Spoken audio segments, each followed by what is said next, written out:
You're listening to a 4x4 Radio Network podcast. This month's Centresteer podcast is sponsored by Commonwealth Classics.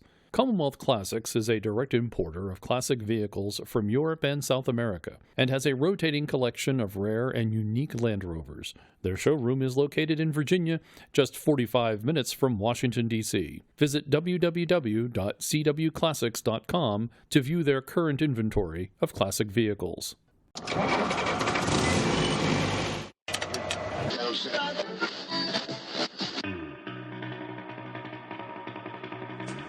The Centresteer Podcast, a Land Rover podcast by Land Rover owners. Welcome to the Centresteer Podcast, the first Land Rover podcast on the planet. Centresteer is a podcast by, for, and about Land Rover owners. This is podcast number 77 for August of 2019. I'm your host, John Costage. Joining me over Skype is Harold, Dixon, and Morgan. You're back. I am back. Welcome back, Morgan. It's always good to have you, sir. Rumors of his demise have been greatly exaggerated. Our guest this month is Will of LR Workshop fame. LR Workshop is a free community-generated database of Land Rover parts information. We found Will through his video, How I Try to Be Mechanically Sympathetic to My Land Rover When Driving. I thought it was a great insight into driving a Defender, and I wanted to talk with him on the podcast. So naturally, that led to his website and a wealth of information on parts, VINs, and diagrams. So even if you're not a Defender owner, I think you'll enjoy this conversation with Will. In fact, this talk with Will is how I envisioned the podcast from the beginning. Pretend that you're sitting around a wood fire and trailside, and you listen to it later in the show. Thanks for your comments, follows, likes on Facebook, Twitter, Instagram, and email. Thanks for all your support through Patreon, donations, and merchandise sales. You can show your support for the podcast by buying a t-shirt, sticker, and become a monthly supporter through Patreon. All the details are on the website. Something new. Was your kid's first word Rover or Landy? Did your kid learn to drive behind the wheel of a Series or Disco? Maybe your kid grew up in the back seat of a Rangy, bouncing up and down on the trail, or headed to a remote campsite. We want to hear these stories and talk with your kid. Email me at messages@centresteer.com with the subject line Rover Kids, and we'll schedule a call or Skype call. And we want to collect all these stories through the end of October 2019 and use them later in the year. That was a Jeff Aronson idea, finally got coalesced into how to handle it. So thanks, Jeff, for the idea. We're recording on August 25th, and about 10 hours ago, the Oxford truck and its support vehicles set off from Singapore on the last Overland. You can follow their journey at lastoverland.com. And we plan to catch up with them in Kathmandu, Nepal. Google Maps estimates it's 89 hours drive time from Singapore to Kathmandu. So I'm thinking, 5 hours a day? Might be 20 days or so before they get there, because I need to message them before they get there to line things up. Depends on how many times they have to swap out the axle.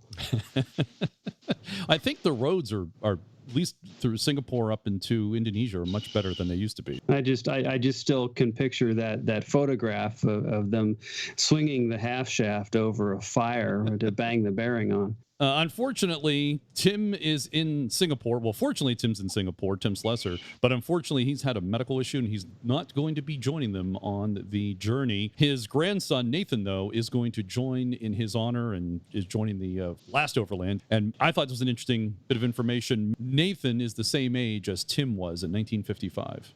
Now, is Tim going to be joining the journey later or once he feels better? There was a bunch of videos posted, and I was watching them right before we recorded here. And I thought I heard one when they were talking to Nathan, and I think he said if Tim is feeling better, he might be able to join them on the journey, but they're not sure at this point. Meanwhile, with Nathan on the trip, there is at least a Slesser biologically on the trip. Yeah, Nigel and Pat Murphy were also at the flag off. They got interviewed, and they sat in Oxford, but they're not joining the journey. So all three are in Singapore. And they got to sit in it and take a picture, and then they said, get your butt out of the car. We're going now. I think something like that. Yeah, I'm sure that's how that went down. Yeah. Nice. So speedy recovery to Tim, and follow the adventures online as they go. Some events coming up. Well, in the past, the National Rally was last at the end of July in Colorado. So that means Moab next year. Bill Fischel was going to go, and he's asked me if I wanted to tag along next year. So I'm tentatively planning to go to the National Rally next year. All right. So next year's in Moab. This year is the alternate year that doesn't matter. And also coming up, the British invasion in Stowe, Vermont is September 13 through 15. And then the Vermont Birdwatching Safari is September 26th to the 29th. And that was formerly known as the Vermont Overland Rally. There we go. And then Rovers on the Rocks, the 11th, is scheduled for early November 8th through 10th. That's in Cole Township, PA. Barring ice, hopefully Harold and I will be there this year. Calling us all the way from the West Coast in Seattle is David Short with Rover Owners of Virginia. This is going to be a actual preview of the MAR, Mid-Atlantic Rovers. Hey, thanks, John. Thanks for having me back on the show. MAR's coming up first weekend of October, and we're looking to always make improvements on the program and what we're doing there. And this year, we're really excited to have a bunch of guests come in this year, to include names like Bill Burke, which I'm sure most folks remember Bill from his off-road driving school and his participation in the Camel Trophy. We're also getting Bill Davis from Great Basin Rovers up in Utah. He's coming down as well. Hoping to get Charlie Haig to come down and talk to us, and a couple other folks from our traditional sponsors like Lucky 8 and Sarek Auto Work. Our goal is to get these folks to come down to the event for a Saturday afternoon. We're calling it our Age of Enlightenment. A discussion or trade show time where folks can come around and talk to each of these vendors, each of these specialists, talk a little bit about some of the specialties and the skills they have, and do a little micro skill sessions and learning a little bit more about their trucks, more about the capabilities they have to offer. And it should be a good afternoon. And I would be remiss if I wouldn't say that we'd also have the fine folks from the Centresteer podcast there talking to us as well, if you guys are dialed into that. So so it's going to be a great Saturday afternoon, a big addition to the program this year, in addition to what everyone's grown to love and enjoy from the Mid-Atlantic Rally, which is the great trails, the great friends, and the great weather. Yeah, and our sponsors, they're friends of the community. They've been out supporting the community for years. I think we owe a lot of our success to the guys like Rovers North, Lucky 8, Atlantic British, Sarek Auto Works. I mean, these guys have been keeping the club afloat, and they're friends of the community. They're fellow drivers and fellow enthusiasts. They're out there riding right beside you on the trail. So yeah, it'll be a real comfortable time, and we're hoping to share a lot of information. Something else we're looking to feature for this year is, we had good success last year with Lucky 8 sponsoring a family film night on Friday night, giving something for the kiddos to do. We're looking to expand upon that this year, having, again, the family film night on Friday night, but then showing The Gods Must Be Crazy as a traditional Land Rover film after the kiddo film. So starting at 9 p.m. on Friday night at the Big Top Tent. We'll have another feature film presentation just for folks who haven't seen the movie or haven't seen it for a while, kind of relive the excitement of driving the Antichrist and the excitement of that movie. It's pretty, if you haven't seen it before, obviously a great fun film to watch, and has lots of Land Rovers featured in it. It actually features a series 2, I think it's a 2, or is it maybe 2A, is really one of the characters in the film. Absolutely. What about trail rides, and how's that going to be organized this year? Yeah, so we've continued to expand the network of trails at Wheatland Farm. The farm in the area offers about 8.5 miles of forestry roads, which are nice and easy for the folks who are just getting started. And there's some good scenic overlooks there. It's a great afternoon to go take those rides. A lot of rides on the farm property that are of varying skill levels, easy, moderate, and hard. And the crews are really excited. They've been working hard over the work weekends the past couple of weeks about opening up a new trail on the eastern end of the property. To a really difficult trail. And in fact, the crew came back at the end of last work weekend, and they were sending emails back and forth saying they may have to go back and reroute that trail one more time because it may be a little bit too steep, a little bit too challenging for the trucks to take it. I think that's more of a challenge, more of a will you accept the challenge of this trail or not? But lots of trails for lots of different skill levels. And of course, the one caveat is always, if we have great weather and it's dry, the trails are one way. If you have just a little bit of moisture falling, the trails are completely different, and it adds another level of excitement to the activity. But the guys have been grooming the trails all fall. They're getting in better and better shape every weekend we go out there. And so we're excited to offer the traditional trail rides we've always offered. I noticed on the website it says all trail rides will be guided. Has that always been the case, or is that something new? No, it's always been the case for us. It's one of the challenges that we work through with our club, and our insurance requirements is that we have to have all of our events supervised, and trail guides trails need to be guided by trail guides. It's also part of our stewardship of the land and working with the landowner, the farmer, and the tenant that operate, the landowner and the tenant farmer that operates the farm. They really appreciate the fact that we say we have adult supervision with everybody that's out there, and we try to keep the trails and the principles of tread lightly adhered to. We respect the property and respect the farm, so we can keep getting invited back each year. So it's not as free as just free range and do what you want, but the control measures are like a necessary evil for us to keep up the land, keep up our insurance requirements. Just makes the event feel better, we think, in the end. Understand that. I think I ask that every time too, because for some reason, I don't know why, it seems like a new thing to me, but it's completely understandable, and it makes a lot of sense. Yeah, you don't want to create some new trails and then the landowner says, yeah, I didn't want that, and then you got to get tossed off and have to go find a new spot. The value of the property being given to the club every year is immeasurable. One of the things that the property was owned by ROAV club member Sam Moore, a long-standing club member of the club and supported the club for a long time. But Sam passed this year in a long battle with cancer, and he finally passed this year. It was, and we're all sad to hear about that. But Sam and his estate allowed the club to maintain use of the property as we go forward, as long as we take care of the property. So that's a great thing that he's done for us forever in his debt for the club. That he keeps the club moving that way. So that was really a great thing he did for us. Sorry to hear that passing, Sam. My condolences. Yeah, he's a good guy, and we all enjoyed him. It's nice that he's left a nice legacy to the community and to the club. Yeah, good legacy. So the event takes place in Pembroke, Virginia, and that is a nice drive for those of us coming from Western Pennsylvania. So thank you for that. But that is Western Virginia, not West Virginia, but Western Virginia, correct? Yeah, down in the southwest part of the state. We're right near Virginia Tech University, down near Blacksburg, just the other side, next county over in Giles County in Pembroke. It's right off of Highway 460, so it's easy to find, easy to get to. It's a great location. And there's a lot of good amenities nearby if you need food or camping equipment or something along those lines, or auto parts store. Yeah, there's if you go to our webpage, this is a perfect segue. If you go to our webpage at www.roav.org and you click the link at the top for the Mid-Atlantic Rally, the MAR, and there's a bunch of information about the MAR listed on our webpage, and included in the information page at the bottom is local attractions or things to see. And you can see that the directions to the local gas stations, the local restaurants, hotel accommodations. You can there's actually a covered bridge that you can go out and visit. It's actually close by the MAR if you want to go see things besides just trail rides and mud and trucks. If you want to go out and see some of the bucolic countryside, there's some things to go look at. And there's the Cascades Waterfalls, which is a nice couple-mile hike up into the woods to see this great waterfall as part of the park system. So there's lots to see in the area as well as the event.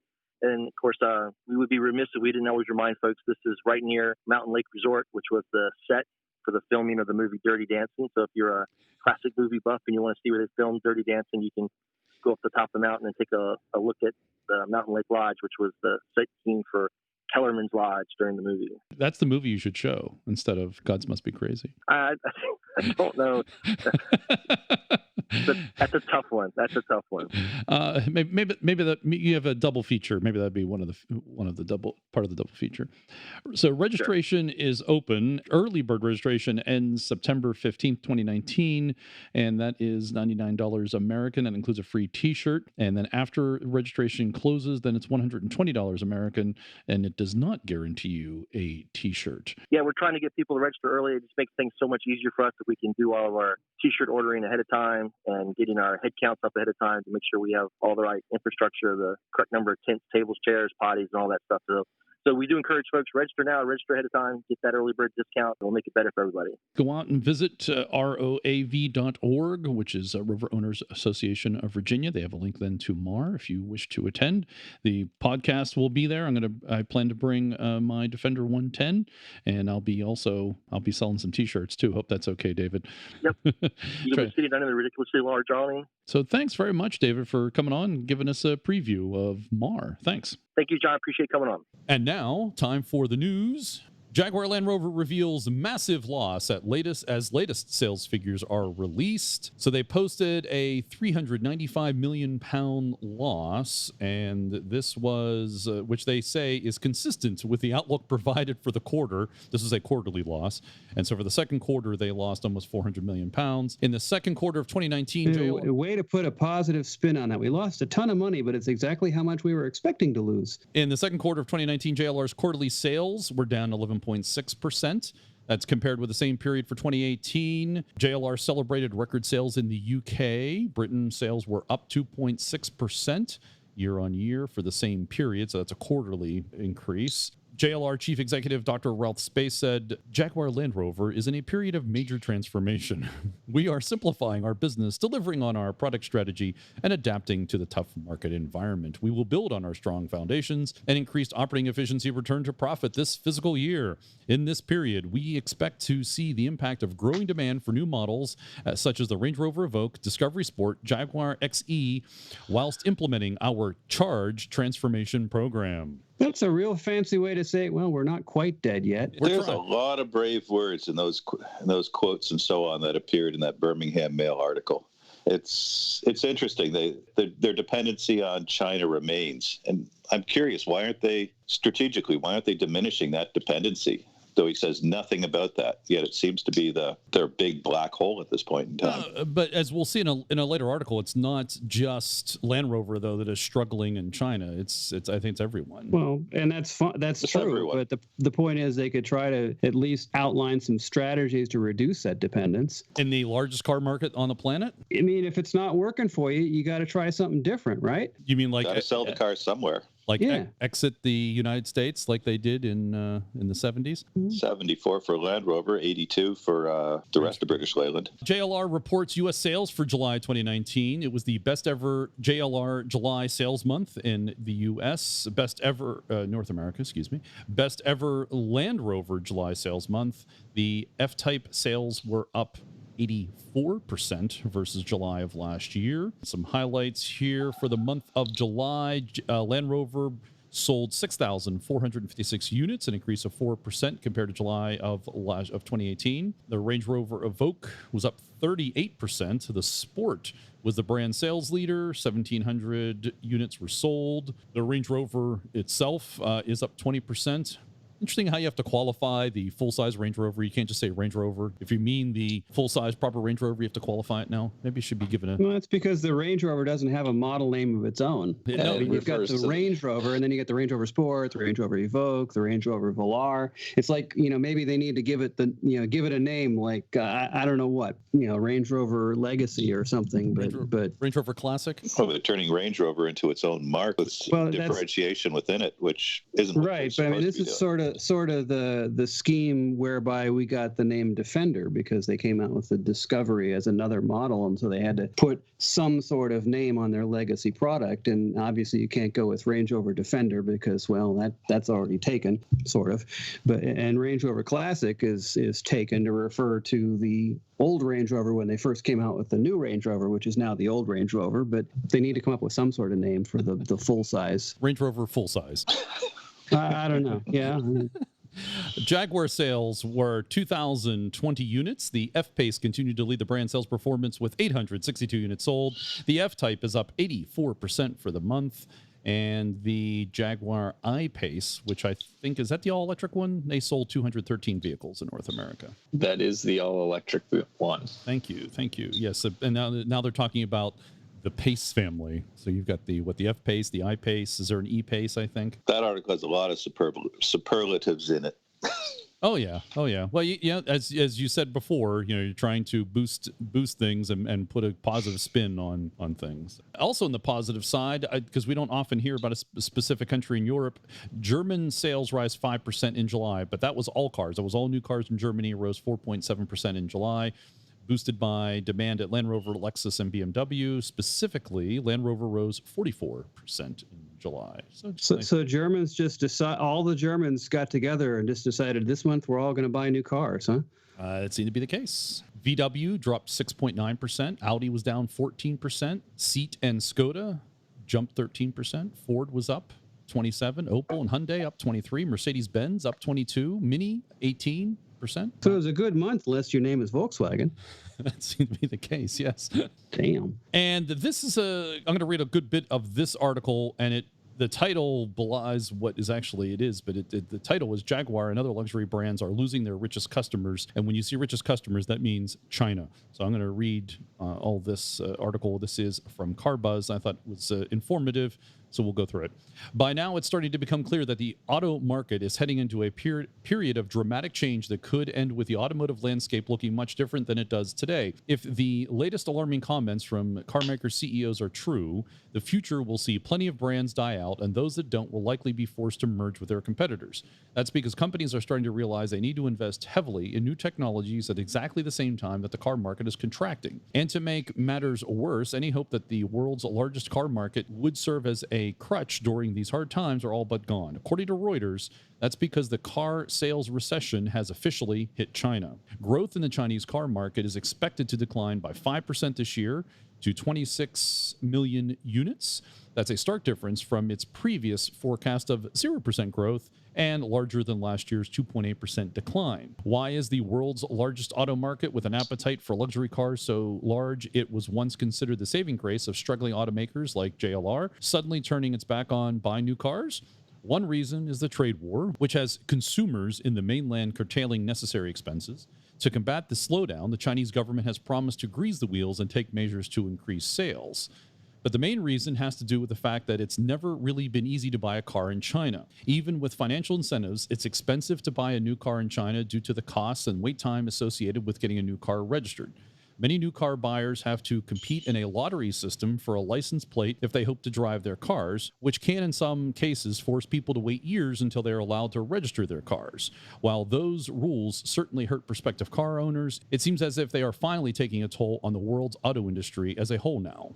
I didn't know that about China, that you had to get registration was something that you had to, you didn't just register your car. You had to wait to be allowed to register your car. Well, as I recall, it was that way with getting a driver's license as well. You had to wait, and it was a big deal to get a driver's license. It makes a lot of sense, especially in the larger cities in China where the populations are just so massive that to have a vehicle, you really do have to use a lottery system. Otherwise, you'd have lots of wealthy people just lining up and dishing out however much cash is required to make it happen. So that's their way of combating congestion, is just to ration out the registrations? Well, that's one of my guesses, yeah. Huh, interesting. It might save them from having Shanghai or some of these big cities resemble Los Angeles or make Los Angeles commuting look easy. They kind of already do, don't they? They do.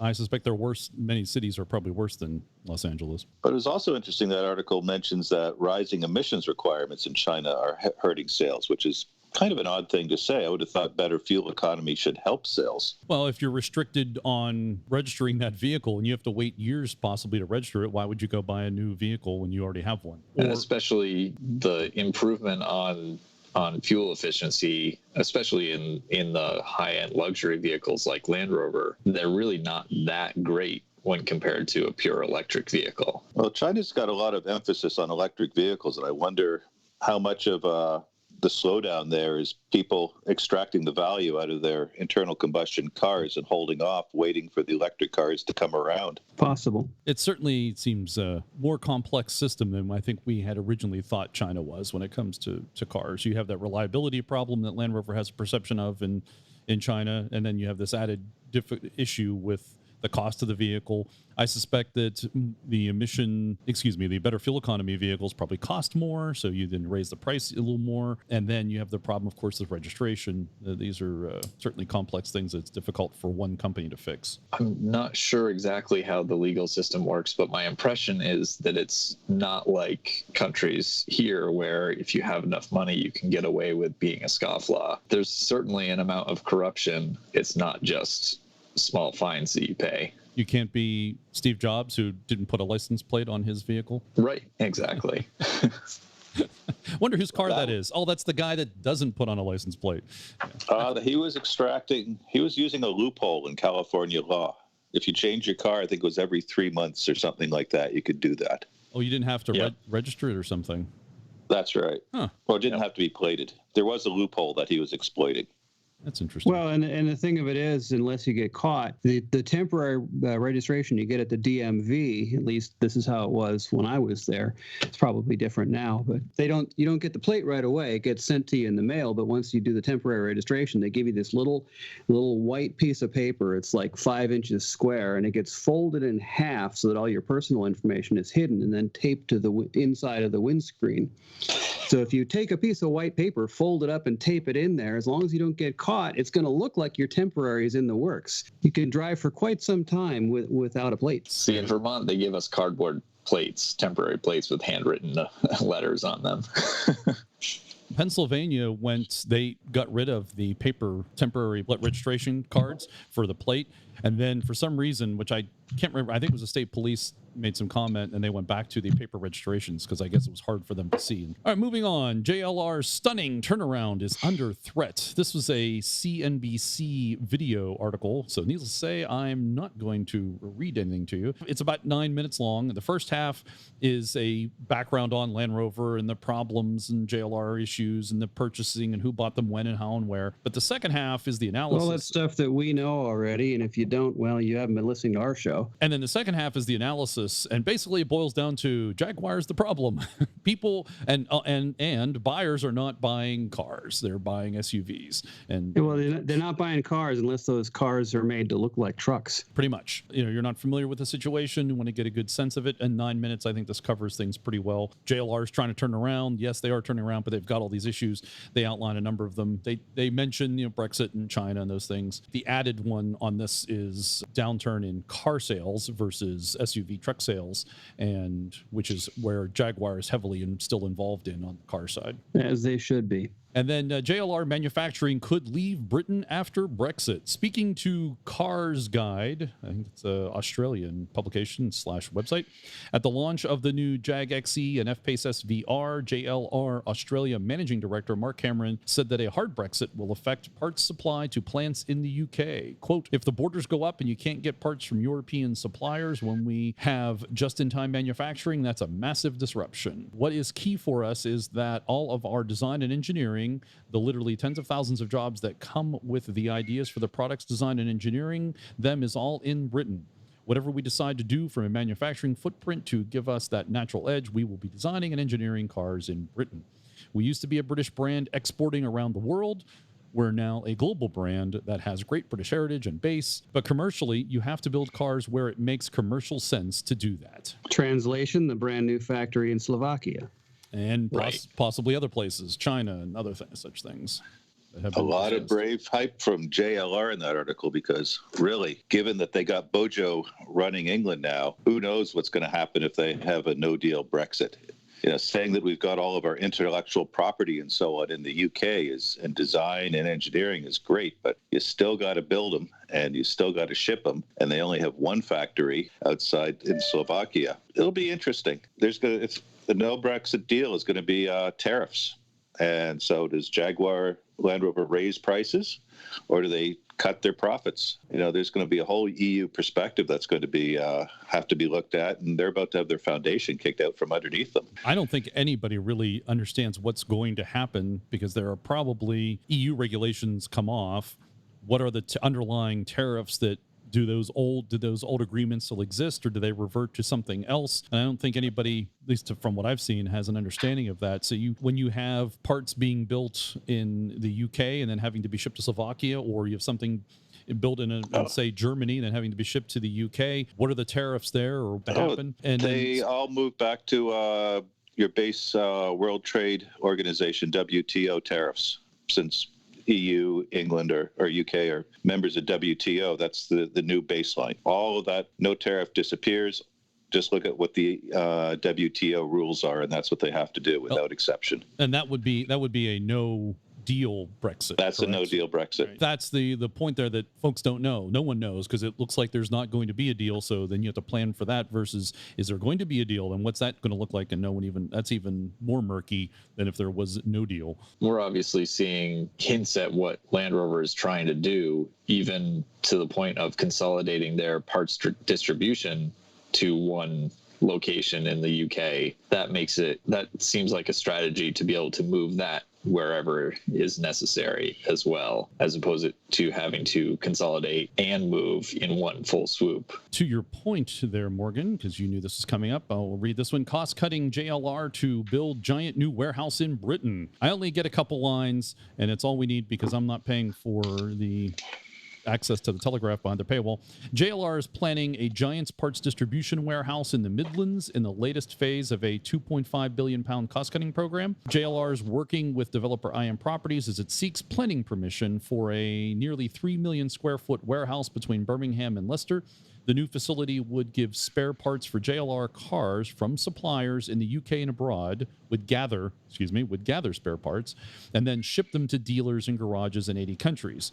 If given the green light by council planners, the warehouse would open in 2022, consolidating on a single site the 10 smaller centers the company has in the UK. What's interesting about that is the new plant will be outsourced. It won't be JLR employees, so you're reducing your workforce. I think it's blocked in the thing, but I saw a larger article that there's a lot of opposition to the plant going in there. So it's not a sure thing of where it will be.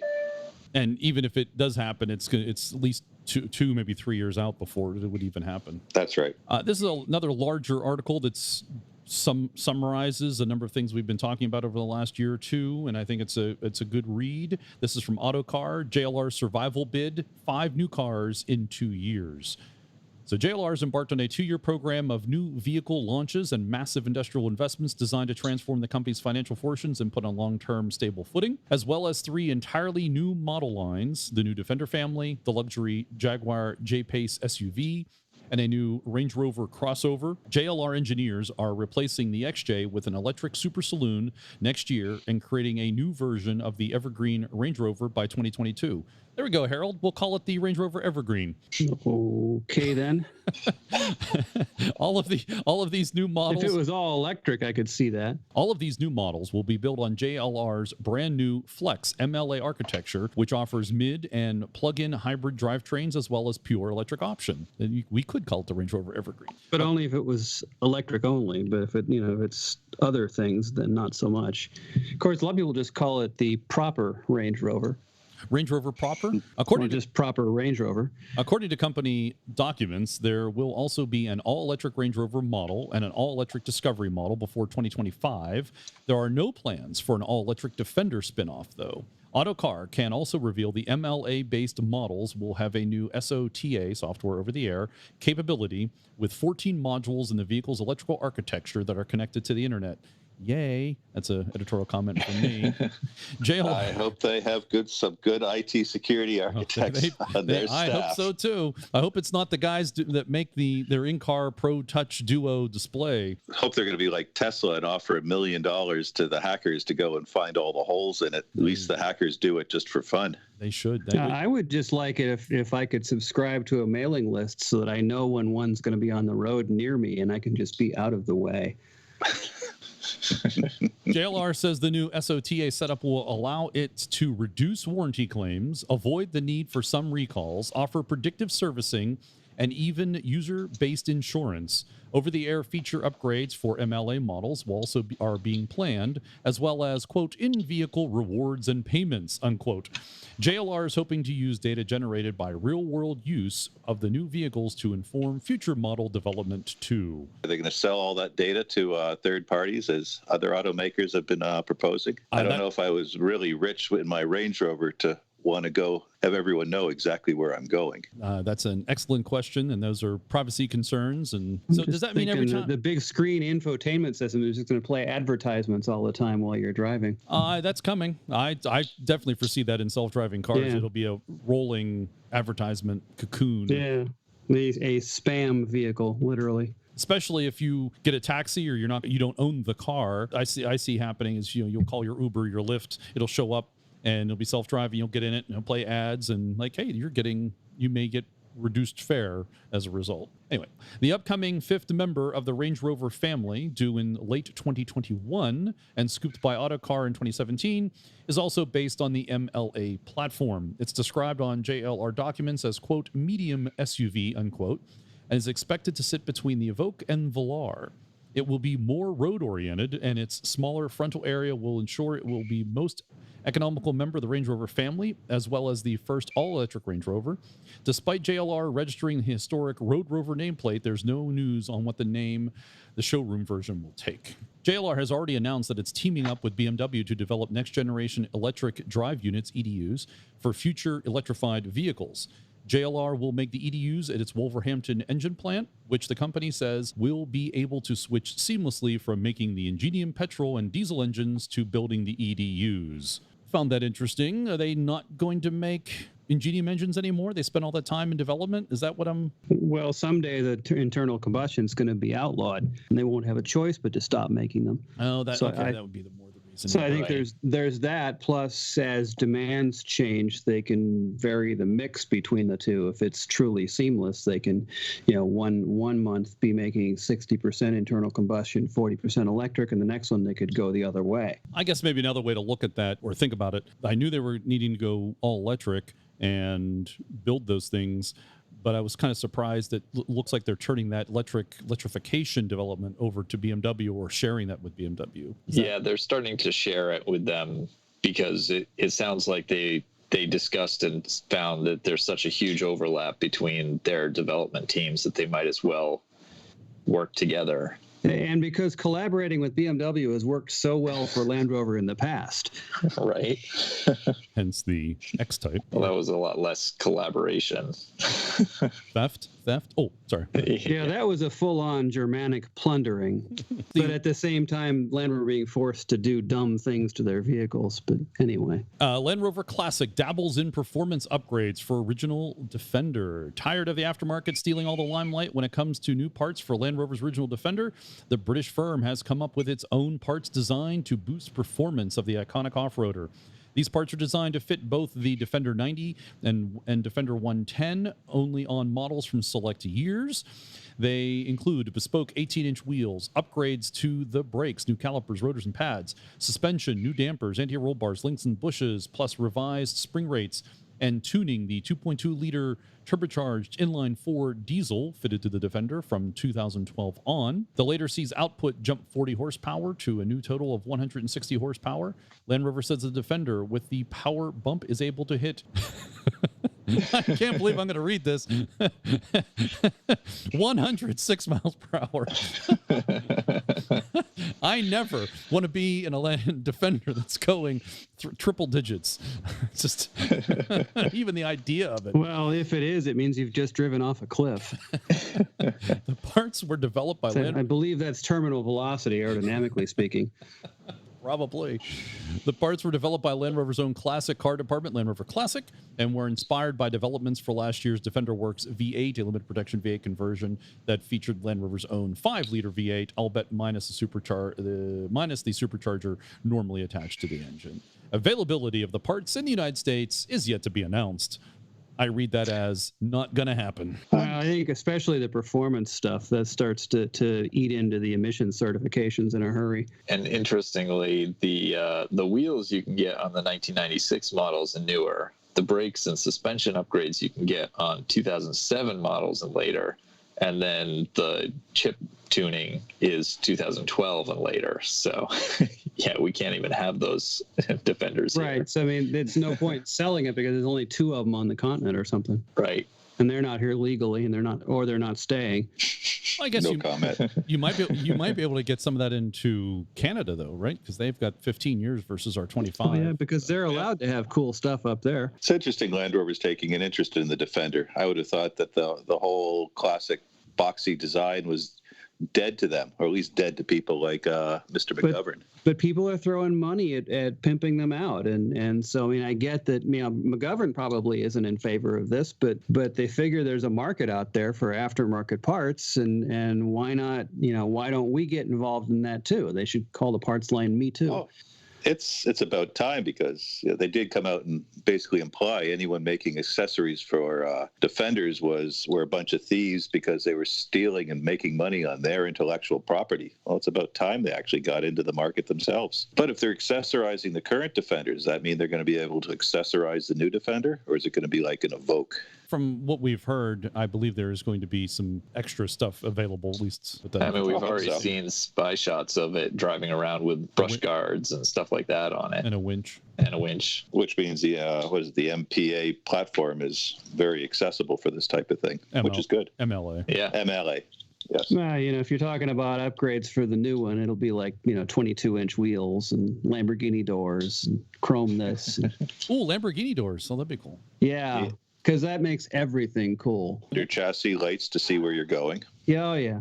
We'll get to that in just a moment, but first, the 2019 Land Rover Discovery versus the Range Rover Sport SVR. This is tflcar.com, and they did a video comparison between the two models. We're not going to watch the video, of course, but I'll read some of this because I thought it was interesting to compare the two. One of the remarkable things about this Land Rover Discovery versus Range Rover Sport SVR video is the fact that over $50,000 splits them on price. Despite that price disparity, they are both unique, capable, and utilitarian. The Discovery is extremely capable off-road, especially with its diesel engine. The Range Rover Sport SVR is a street brawler with its supercharged V8. JLR markets them separately, and we simply call them by the names they were given. They both are based on a D7 platform. However, the Range Rover Sport is a shorter, smaller vehicle as it does not have a third row or much cargo capacity. Sporting a 575 horsepower 5-liter supercharged V8 that makes 516 pound-feet of torque, the Range Rover SVR with an 8-speed automatic transmission. It's quick shifting, and the paddle shifters work well. The power is awesome, however. It's also thirsty with a combined 16 mile per gallon. 16. Okay, well, I guess if you can afford it, you can afford the fuel. If you have to ask about the fuel economy, you shouldn't be buying something like that anyway. Yeah, the SVR weighs 5,000 pounds and has a tow rating of 6,600 pounds. Land Rover Discovery TD6 is equipped with a 3-liter turbocharged V6, which was co-developed with Ford and Peugeot. The Discovery makes 254 horsepower, 443 pound-feet of torque. And like the SVR, an 8-speed automatic transmission is standard. The Discovery weighs about 5,000 pounds and has a 7,700 pound tow rating.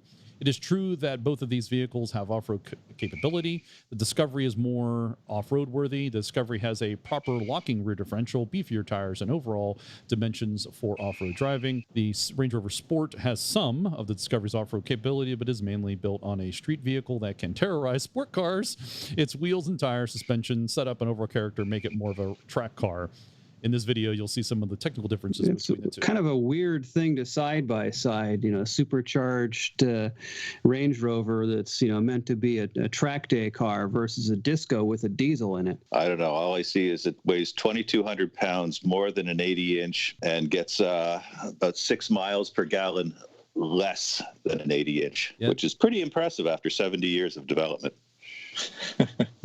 Well, the difference is that this one you can drive in all day and not need a chiropractor when you get there. That's true. That's true for any British car. What was it? The British Leyland employed failed apprentice plumbers to design the upholstery and the inside of their cars. And now, time for new Defender news, and this should be the last time we talk on the podcast about new Defender news before it's announced, because coming up at the Frankfurt Auto Show, the 2020 Land Rover Defender will be revealed, and it's not too far away. I think it's the date here. Where did it go? The 2019 Frankfurt Motor Show opens to the media on September 10th, followed by public days from the 12th to the 22nd. So it's expected that either the 10th or maybe the 11th new Defender reveal day. That has been confirmed. But in the meantime, we will have a couple articles here giving us some previews of things. There was a lot that came out about the new Defender in the past month, and boiled it down to 3 articles here. I think and this first one is from Car Magazine out of the UK and does a good summary of things. I'm going to read virtually all of this, and you'll see why, because I think it's, again, a good summary, and also because they actually wrote in it. Here's the article. Car was the first media outlet worldwide to hitch a ride in a prototype Land Rover Defender. We're in the passenger seat as Andy Deeks, the new Defender's durability and robustness program boss, demonstrates its capabilities. Fear the new Defender has gone soft? Deeks is your inside man. Land Rover isn't just a paycheck for him, it's clearly a passion, and he absolutely gets why the old-timer matters. We're riding in a heavily camouflaged 110. It looks like a sawed-off Discovery 4 with its seat square, 2-box simplicity, and notably short overhangs for excellent approach and breakover angles.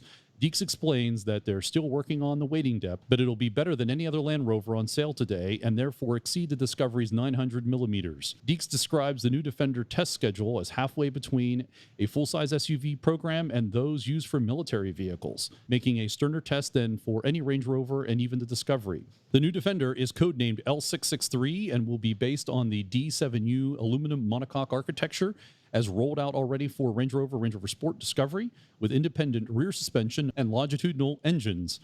You'll get your Defender 90-inch 3-door and 110-inch 5-door wheelbases, though we'll have to wait for exact dimensions, weights, off-road geometries, and all those specifics. No one is saying if they'll bring back the 130, but the mention of 90 and 110 at launch is perhaps a clue. Both air suspension and coil springs will be offered, with the former extending up to 75 millimeters and lowering by 50 millimeters.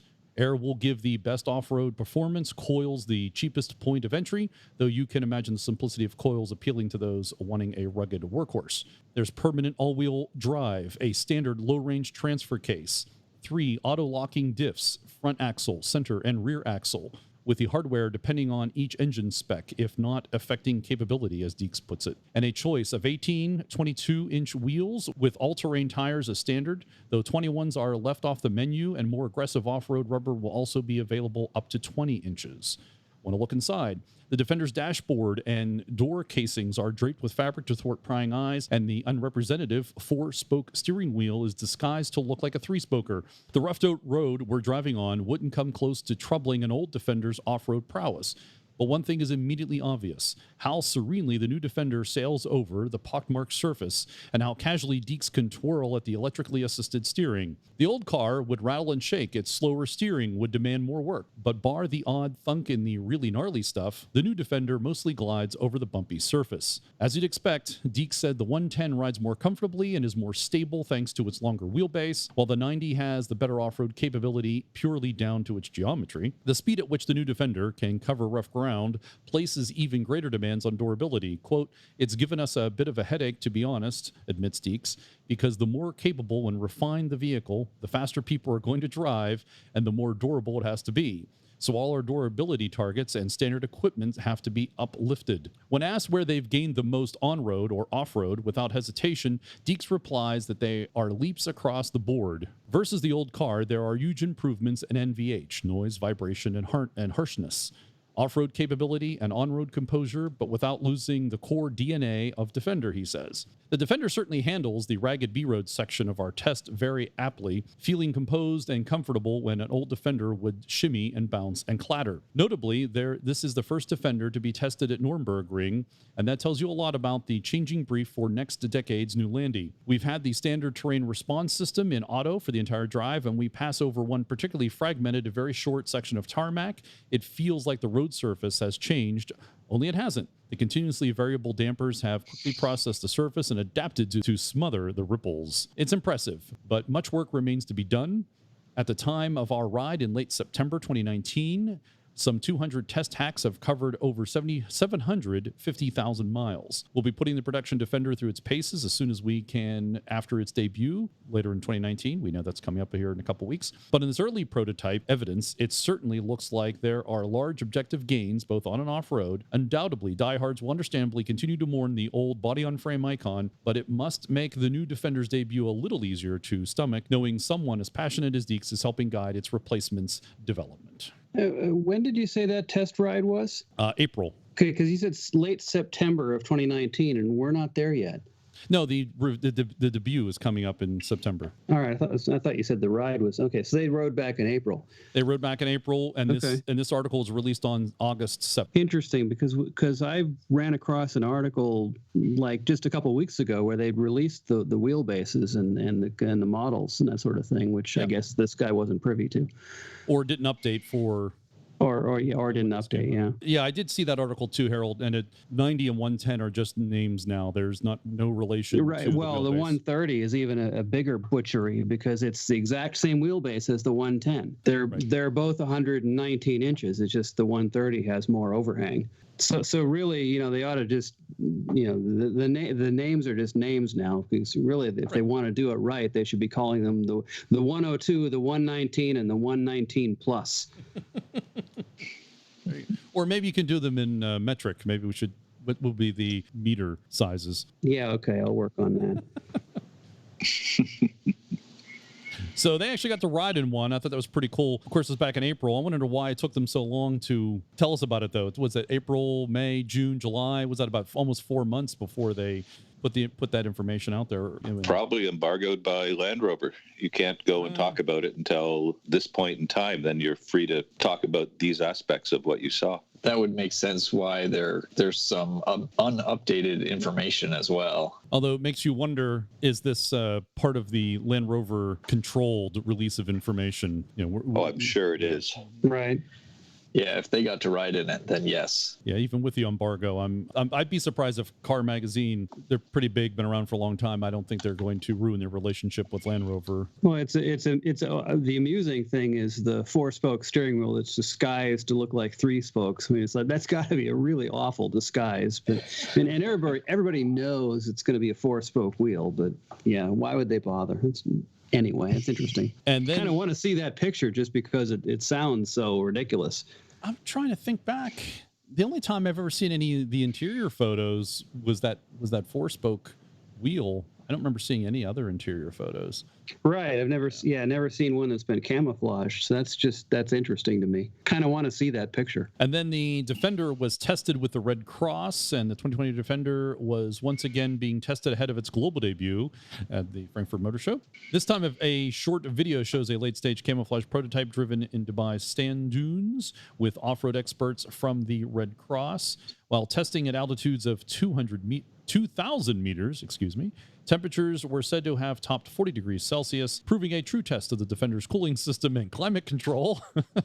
Sorry, every time I think climate control, that's what I like to say about my Defender. It has climate control. Whatever it is outside, it is inside. Yes, dynamically passive climate control. Yes. Oh, I like that, dynamically passive.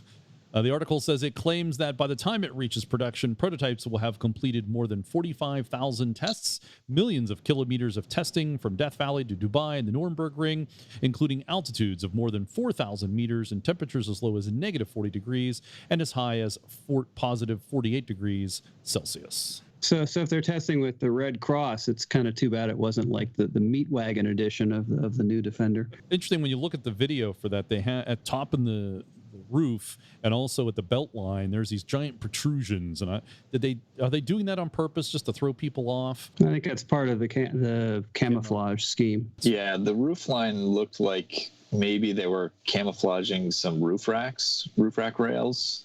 Oh. It's a little hard to tell, though. Yeah. And then, finally, in new Defender news, Land Rover Defender Ute being considered. So Land Rover's considering the business case to produce a Defender Ute, or basically a pickup as we would call it in North America, but it's likely won't be built on the same platform as the wagon. Instead, the British car company might partner up with an established dual cab Ute maker. Speaking to Wheels, I think it's an Australian publication, this week at the launch of the V8-powered F-Pace SUV in Australia, managing director of the local arm, Mark Cameron, said that while there was no plan for a Defender Ute now, they didn't rule out a Land Rover badge dual cab coming in the future. Quote, "We are not going to have the Ute body style for us, unfortunately, in Australia.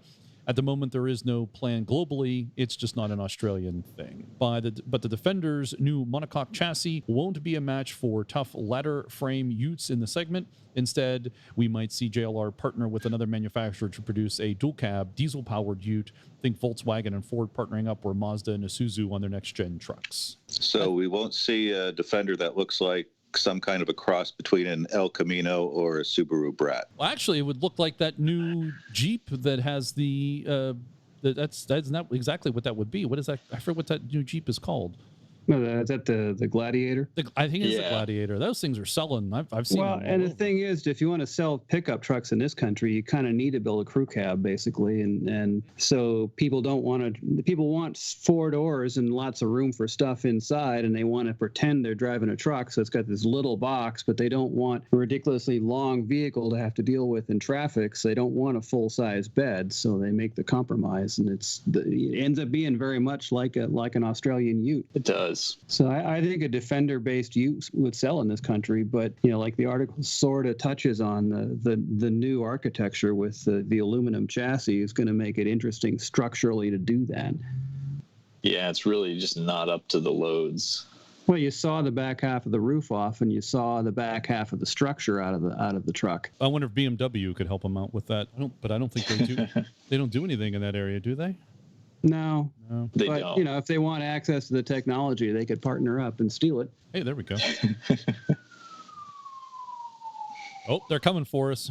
That's new Defender news. The next time we talk, we should have an announcement of the new Defender finally. So we're winding down on our speculative griping about the new Defender, and then it'll come out, and then we can get down to the real griping. Yes, exactly.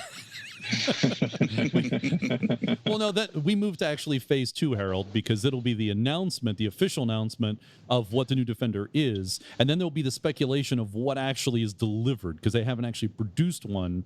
And so then we'll have to wait for the production to actually come out. And So we enter into the transitional period. This sounds very much like a grieving period. Oh, I think the grieving's... I think the last 4 years have been a grieving period. I think we're moving out of the grieving period. Now it's into acceptance. Yep. Speaking of grieving, if you are interested in the old Defender, the Enos may in fact happen.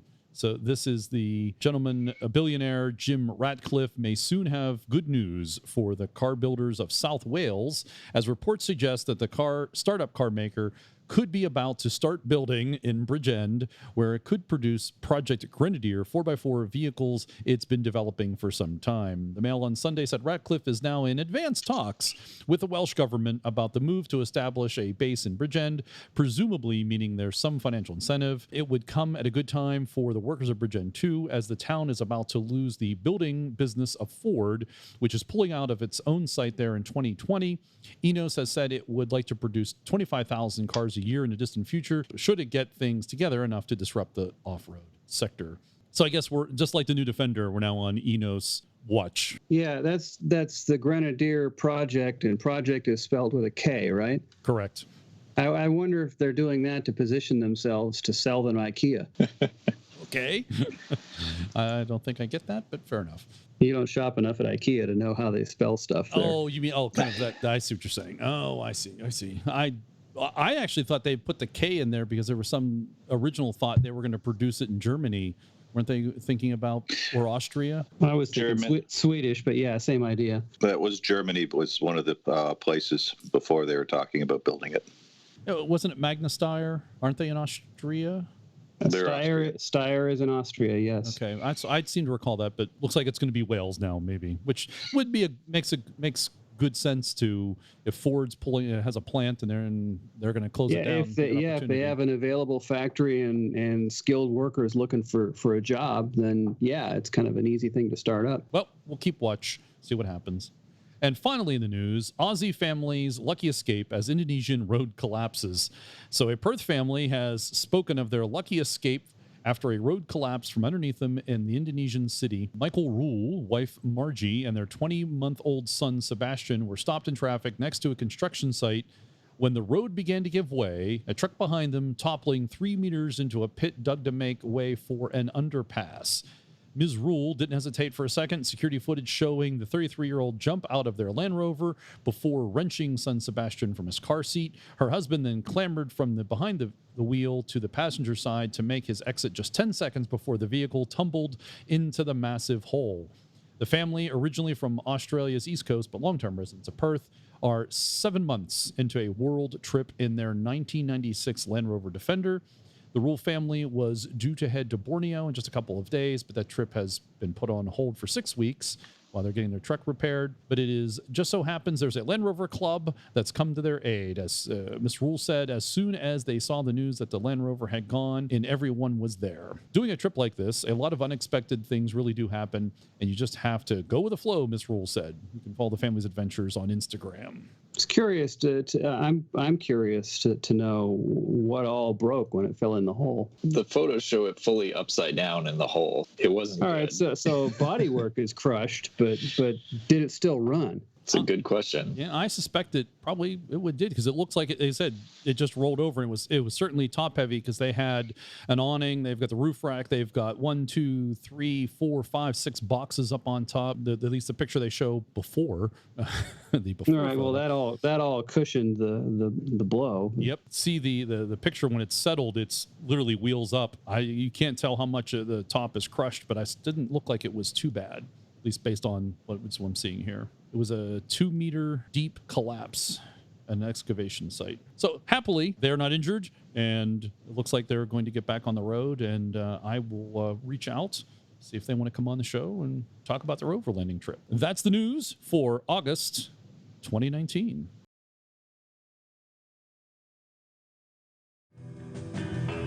Commonwealth Classics is a direct importer of classic cars and trucks from Europe and South America. They're a registered Virginia dealership with a physical showroom just 45 minutes west of Washington, D.C.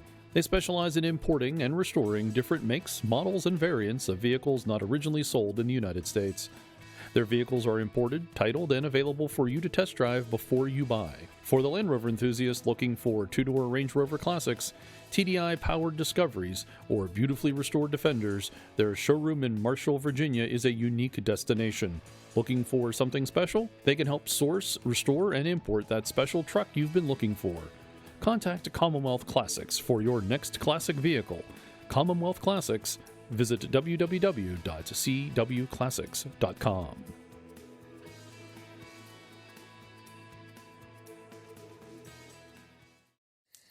Our guest this month is Will of LR Workshop. Welcome, Will, to the show. Hi, thanks for having me. This is fantastic. I just spent some time this past week listening to a good number of your videos. I pulled them up on YouTube, and so I have you running around my head. You know how you can put YouTube on and it'll just play, and it won't stop? Yeah, that's exactly what I did with you, and it was just like Game of Thrones binge watching. Yes. Yeah, YouTube is relentless. It just won't quit until you shut it off. Yeah, basically, yeah. It went from 20 minutes of here's the Toyota Land Cruiser, and then comparing it to a Defender, to a 30-second video on this part is not going the right way, and it's kind of rubbing and making a noise. What is it? Yeah, my video is a bit all over the place to some extent, but I'm just it's great. No, I love what you're doing. It's fantastic. For those who are not familiar with Will and what his work is, he has 2 websites. One is lrworkshop.com and the other is lrexpedition.com. We're going to talk about both of them today on the show. The workshop is a good source of knowledge for Defenders. It's a great resource for anybody who's trying to work on a Defender. I use it several times a week just to look up part numbers. It's a great source for that. Yeah, I mean, I'm on there several times a week myself. Yeah, and by the way, thank you very much for starting to put up series parts diagrams too. Yeah, no worries. It's I mean, I did a big kind of feedback survey back in November, and there was a huge amount of people interested in Series 3. Less so with the earlier series, but I kind of thought, there's people, a lot of crossover between Defender and Series 3 ownership, I think.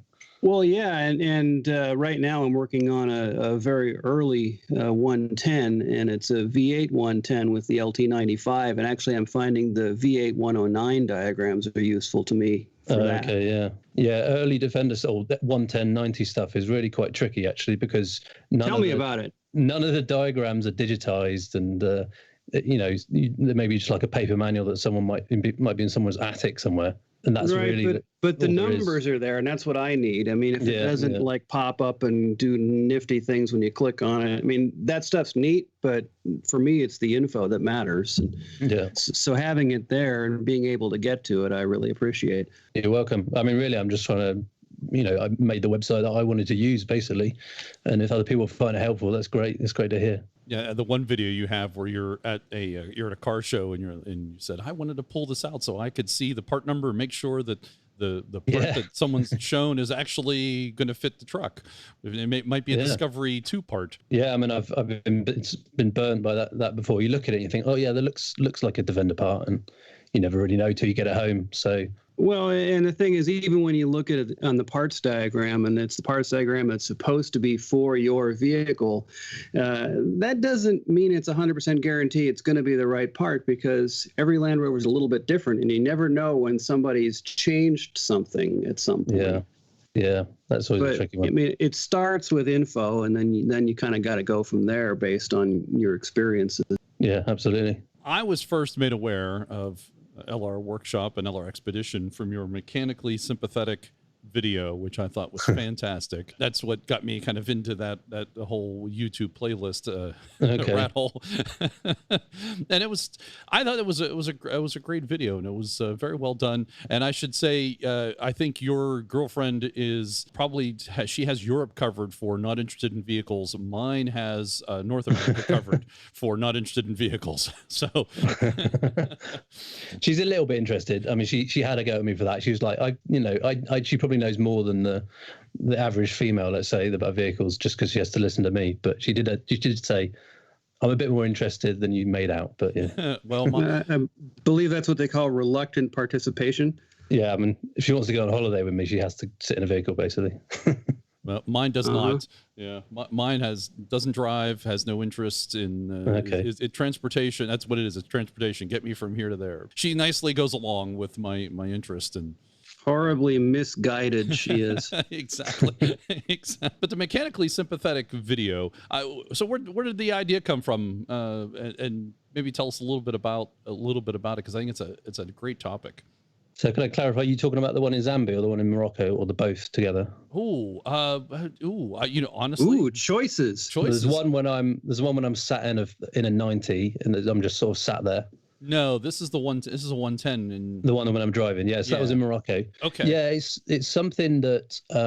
He says that so casually. Yeah, that was in Morocco. Well, Harold, that's like how we casually say I was in Virginia, or. Yeah, I know. It's just. Yeah, that's what I'm saying. It's like, it's casual to him, but it's exotic to us. It's only 2,000 miles away and 2 oceans in between. But it's just like going to Texas for us.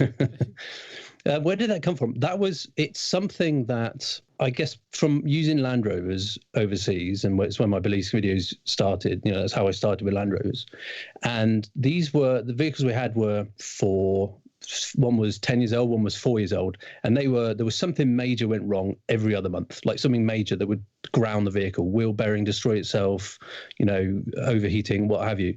And these were relatively young vehicles, and they weren't even in a salty, cold, rainy climate. They were in a warm kind of climate, so they didn't have the corrosion issues.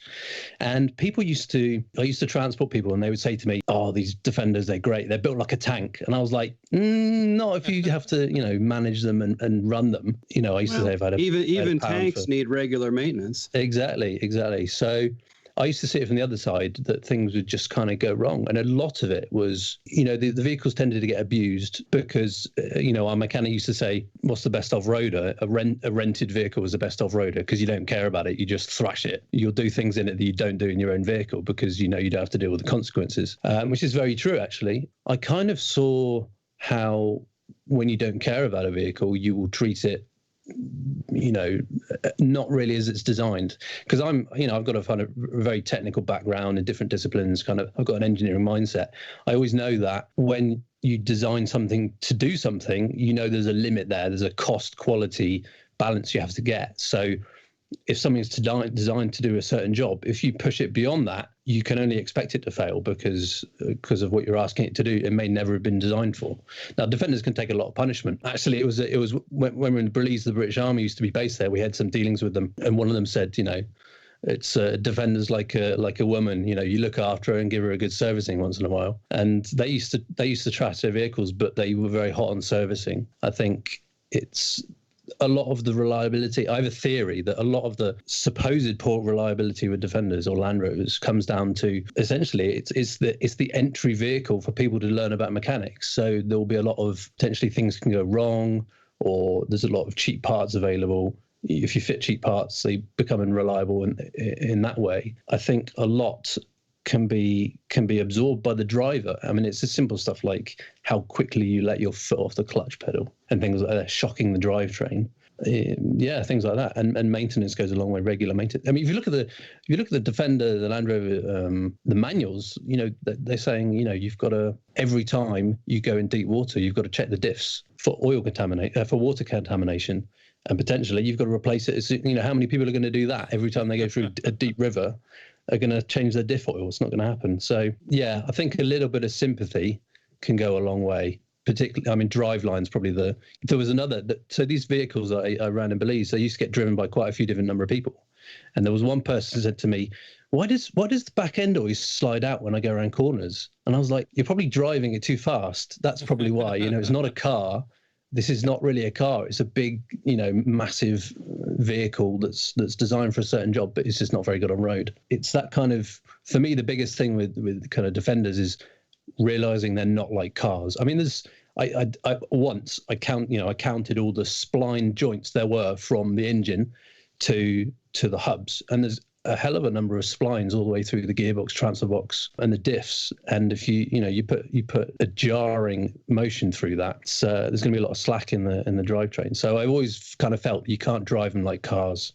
You get the best out of them when you treat them, the way they're designed, give them a bit of respect. You can't drive them fast. They won't be very forgiving on road, particularly. So it kind of came from that. I think you can get over a lot of Land Rover's perceptions of unreliability just by the way you treat your vehicles, essentially. Yeah, we actually had that happen in my Defender recently, where I could tell there was some difference in the drivetrain, and there was a problem. Yeah, took it over to Harold, and Harold's like, "Oh, you got a bad U joint in the back," and took care of that, and it seems to have corrected most of the sloppiness. And there is still slack in the drivetrain, as you point out. I mean, there are. I mean, all the way from the input of the clutch, or between the input shaft of the transmission, there's a spline into the clutch, and then there's all the different splines through everything, all the way out to the drive flanges at the wheels. And if you get a thousandth of an inch of clearance in each one, it all adds up to where the engine's turning like half a turn before you do anything. Yeah, I think a lot of what I learned was, kind of accelerator control, throttle control will help smooth out those situations. The worst thing you do with a Defender is slow down really quickly and then get straight back on the gas straight away. You'll get slapped in the back by all the slack being taken off from turning one way and then turning the other way. Yep. So that's something I always try and kind of slow down in that situation, come back easy on the throttle. Yeah, there's a motorcycling concept because, of course, on a bike, you don't want to shock anything because you only have one little patch of contact between you and the road. But yeah, they talk about, don't just bang the throttle open, roll into it. And I like to apply that theory to the pedal on the Defender. The one thing that I took from your mechanical sympathy video, I'm calling it, and I need to learn, and this is something for me that I'm now trying to incorporate, and I want to thank you for that from the video, is to, when downshifting, is to blip the throttle just a bit, just to bring up the speed to match. And that's something I need to, I'm trying to learn, like, that makes a lot of sense, and it took something double clutching. So, yeah. I mean, I had to learn that the hard way because, when I was in the jungle and the clutch master cylinder failed, you just have to drive without a clutch pedal. And it's all right, on the kind of the open road going through, on tracks and stuff. But the worst bit is when you get into town and you're in traffic and you're trying to drive in traffic. Actually, the same thing happened to me in Ghana as well. Actually, I had to do probably a couple-hour drive across Accra, the capital city, in rush hour without a clutch pedal. I had to use low range. I had to get the vehicle moving by just pushing the gear stick into first gear from stationary. Ooh, it was nasty, and that was low range. And it was amazing that it was able to do that. You should give it a go one time. Go flat ground. Put it in low range. I've driven plenty without a clutch. Stick. Well, actually, if you've got a good starter, you can stick it in gear and then start the engine. That's true. Too. Unfortunately, this vehicle, the battery, I had to bump start it every time I started it. I had to park it on a hill. So unfortunately, that option was right out. Yeah, no starter and no clutch concurrently is a bad combination, definitely. But yeah, you want to learn about the finer arts of double clutching and driving without a clutch. Spend some time in a Series 2. Yeah, I've not driven without synchro mesh actually. The Series 3 have synchros, but they're not good synchros, but they have them. But Series 2A was only synchro mesh on third and fourth. So yeah, you learn the finer arts. Of course, you also learn that you don't always have to start in first. Just start out in second and then go to third, so you don't have to deal with it. Yeah. It's just downshifting pretty well sucks. See, these are the things I think they should incorporate into these off-road challenges. Is they should disable the clutch, or they should, have the pull the battery out, and then okay, you got to bump start it every time. That would actually be kind of a fun event. It would, yeah. Back when I was in school, they used to have competitions for technicians, and they would booby trap the vehicle, and you had to figure out what was wrong. And I think as an off-road event, booby trapping the vehicle and figuring out how to drive it would be an interesting challenge. Oh yeah, I've seen those ones where they've got like two fronts of a Defender shunted, like welded together, and one does the steering at one end and the other one does the accelerator and brake. So you're facing opposite directions, and you've got to move the vehicle. And you got to talk to each other. And, basically, you can't look at the other person. They did that on Top Gear one time. Yeah, I think so. They're building limos, and James May did it with two front halves. It was Alpha at the one end and Saab at the other. And so he's like, here at the front, you have this, this, and this. And here at the front, you have this and this and this. Bit crazy. Because it's a bit harder for you guys, because in America, you don't typically have manual, or people don't learn to drive manual from the start. Is that right? Yeah, well, we call that anti-theft. Yeah. But it is true. The majority of the nobody knows how to drive stick anymore. Yeah. Okay.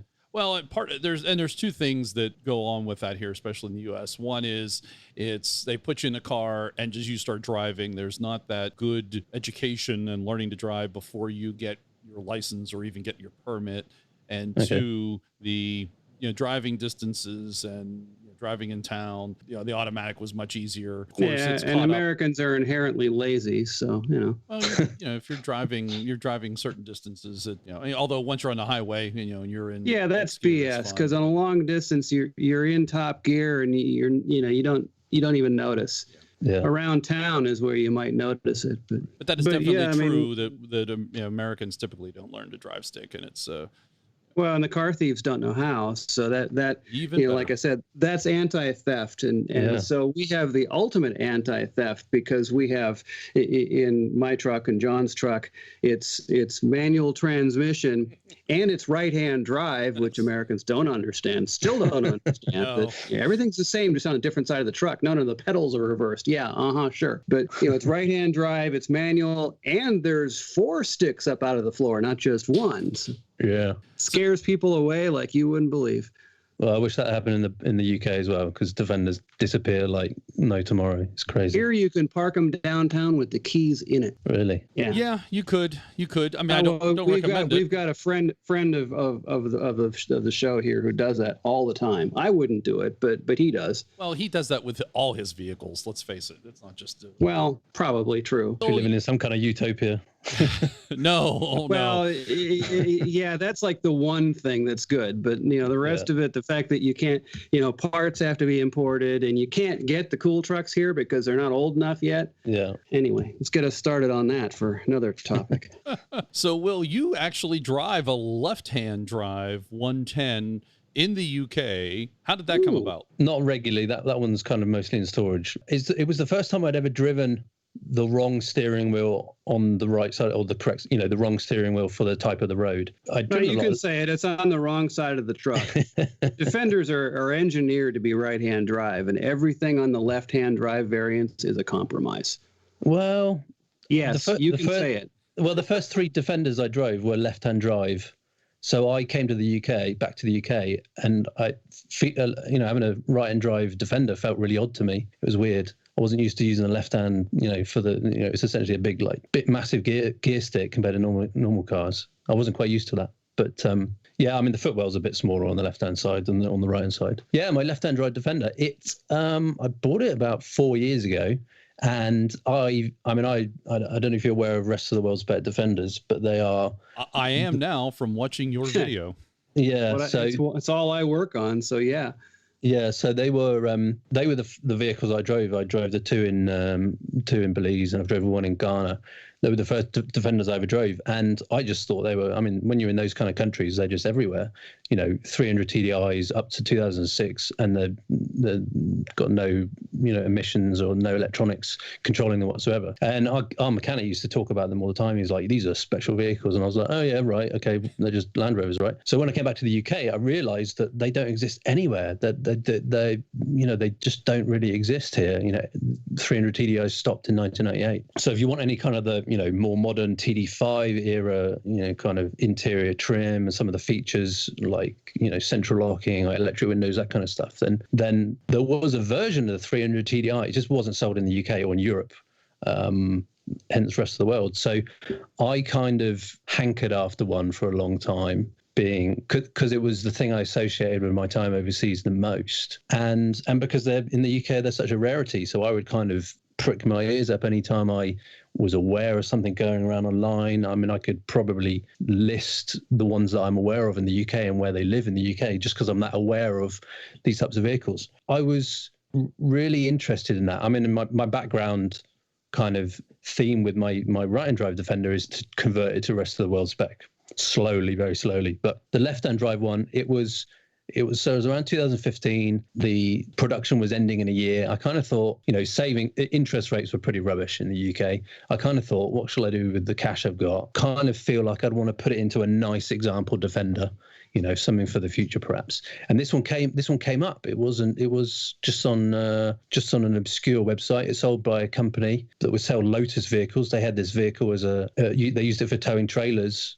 for Lotus events around Europe, and they hadn't really used it much. And I went to see it, and I was like, I cannot believe this vehicle you've got. They didn't really know what it, really know its heritage. And I spent probably 2 hours looking over it, and I thought it was a fine tooth comb, thinking, oh, do I really want it, kind of thing. And in the end, you do. Yeah, I know I did. Yeah, I haggled him down a bit and got the vehicle, and the grin on my face driving that thing back was, I had to get the train up there and all sorts of stuff. It was probably about 4 hours away from where I live to go and get it. But I drove this thing home, and I was like, oh my, what have I done? I've got two Defenders on the drive. Like my driveway's only can take one car. We've already got two cars. I'm just got a third one. What have I done? Sounds like a good start. Yeah. Yeah. You have the disease. Yeah. So I can't explain. I was lucky enough to be in the situation where I had some cash, and it didn't seem like a bad investment, as it were. So even if I end up selling it, I don't think I'll be in a bad place. But it was a heart over a head. Well, bit of head, bit of heart decision. Defender is never a bad purchase if it brings you enjoyment. No, exactly. Yeah, they talk about smiles per gallon.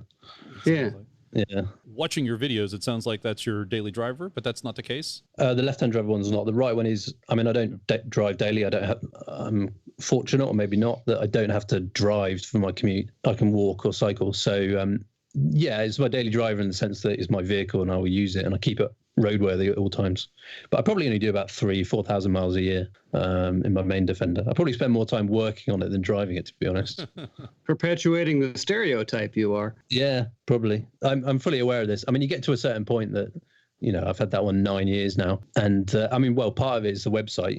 When I run the website and I've got an interest in parts, you have to feed the monster, as it were, by sharpening your saw with working on your own vehicle. And there was probably a 2-year period where I wasn't that particularly interested in working on the vehicle. I was like, stuff I'd previously fitted had maybe failed. Maybe I'd fitted a cheaper part than I should have done. And you kind of think, oh, to hell with it. I'll leave it for a bit. But, a couple of years ago, I got a resurgent interest, and I've been working on it a bit more since then. What is its current state? I mean, what needs to be done? So I had the rear crossmember replaced about 5.5 years ago, because that just rotted through. The rest of the chassis was quite good, but it's been kind of rotting in the front dumb irons at the front a bit. It's passing its MOT, which is a roadworthy test in the UK. It's passing that every year. The footwells have rotted out on the bulkhead. The bulkhead's getting some rust on it. The doors, you open the doors, and every time you shut them, another piece of, you can hear the tinkle as the rust falls down the inside. That kind of stuff. I know it well. Yeah. There's electrolytic corrosion all over the place. So in other words, it's just broken in. Yeah, it's just about. So it's 22 years old and 185,000 miles. 22 years old. It's almost old enough. Yeah. Yes. It's got the original engine, not the original gearbox, not the original transfer box, not the original rear axle. We're not allowed to think about them here until they're 25. Yeah. Well, you guys are just about getting the 300 TDIs to be able to coming over. Yeah, they're starting to they're starting to trickle in. Yeah. How do you guys view the 300 TDI over there? I like it. I mean, I think in many ways, I think that the 200 TDI was a tad more robust, but the 300 TDI is a good engine. Its parts are still available, which is a big plus. The problem with the 200s is you're starting to have parts supply problems, but the 300 is a good engine. Had a much bigger production length, so I think the parts are going to be available for longer. Yeah, I agree. I mean, I had my first Defender in the UK was a 200 TDI, and that thing, I don't know what it was, but it went really good acceleration and performance with 200,000 miles. My 300 TDI has always been a bit sluggish, but I don't tend to worry about that. I know that, I'm probably going to rebuild it at some point just because I want to. Probably just tired, but I mean, the engineering wise, the specs are very similar between the two. In fact, well, it depends. You had a Defender with the Defender flavor of 200 TDI in it. The Disco flavor had a little more torque and horsepower, which is more on par with the 300 TDI. Yeah, I know a lot of people. I mean, when the 300 TDI came out and they had all the cam bout issues in the late 90s, I mean, that was pretty crazy, to be honest. Engines that could pretty much destroy themselves at a moment's notice. But that's all disappeared now. Well, yeah, they've got the upgraded timing belt kit that fixes that problem. But my experience has been that they engineered in weak rocker arms and thin push rods for a reason. And so when you do lose your cam belt, you don't destroy pistons and valves. You just pop the rockers and the push rods. It's pretty cheap and simple fix. So I mean, traditionally I think it's had a bad rap because of that, but really, it's proven itself to be pretty good, I think. So many other engines I can think of that when you pop a timing belt, you replace the whole engine because you've destroyed pistons, rods, everything else. Will, how did you become a Land Rover addict? How far does it go back? When did it start? So I guess it started in 2006. That was when I went to Belize, and I'd been there about 5 days. And my boss said, "Oh, so these two Defenders, you can look after them, right?" And I was like, "Oh, okay, yeah." Didn't really know anything about cars, so I had to learn everything the hard way. Just working with the mechanic, and he was like, he'd kind of trained me up a little bit. He started to give it, I think we were good business for him, but at some point he got a bit annoyed about how much we were having to go in there. So he was kind of training me up to do stuff. Plus money was tight, so I kind of started taking on a few things myself, like changing bushes and stuff. And I really enjoyed the tactile nature of working on a vehicle by yourself. And that's kind of continued. I like, a lot of my day job has been working with software and computers. And it's nice to work on a vehicle, kind of with your hands and, and fix things that you can see. Software, you can't see it. Nice to work on a vehicle that doesn't have computers. Yeah, exactly. I know everything that's going on in the vehicle, and I know, it's very much the cause and effect. The physical symptom, you can tie it back to some real world thing, like, color of smoke, when does the smoke come on, this kind of stuff. You can tie it back to, is it oil, is it fuel, is it coolant, that kind of stuff. Whereas electronics and computers, it could be, it depends how they programmed it. It's you can't see computer software. You have to read it and look at it and have and be able to access it to do that. So I used to work in computers back in the day, and I kind of got burned out for that reason. There's no moving parts in a computer. Yeah. Definitely, I think, a correlation between IT people and Land Rovers, it seems. Yeah, I definitely see it. It's quite interesting, actually. I mean, the people that contact me related to my website, and who, there's a guy, Jeremy, in Canada. He's a web developer, and he sends me stuff about the website saying, "Oh, you might want to just tweak this bit because it's gone a bit like, a bit of a bug here," or some stuff like that. So I do get a lot of people contact me, with ideas about other websites, integrations, this kind of stuff, who are into Land Rovers. And I think there's that kind of appeal that it's very hands-on, practical, bolting bits of metal together that you kind of miss a bit if you're working with computers every day. Yeah, it's plus really, they got the money as well. That's a good thing. Well, there's that, but it's really a good escape because it is really pretty much the anti-computer. Well, I think the word you used was tactile, and I think that's the right word. Yeah. That there is a tactile aspect to it. So it's a bit of a contradiction, really. I mean, but I think a lot of people feel it, that as technology goes one way, people head the other direction. So what was the first Land Rover you purchased? So that was 110 200 TDI hardtop from 1992. And yeah, I had 200,000 miles on it. That was, I bought that. I got my first salary job. And 2 months later, I spent about 80% of my savings on this Defender. Leaving 20% for parts. Okay. All right. Yeah. Well, the 20% was insurance and tax and that kind of stuff.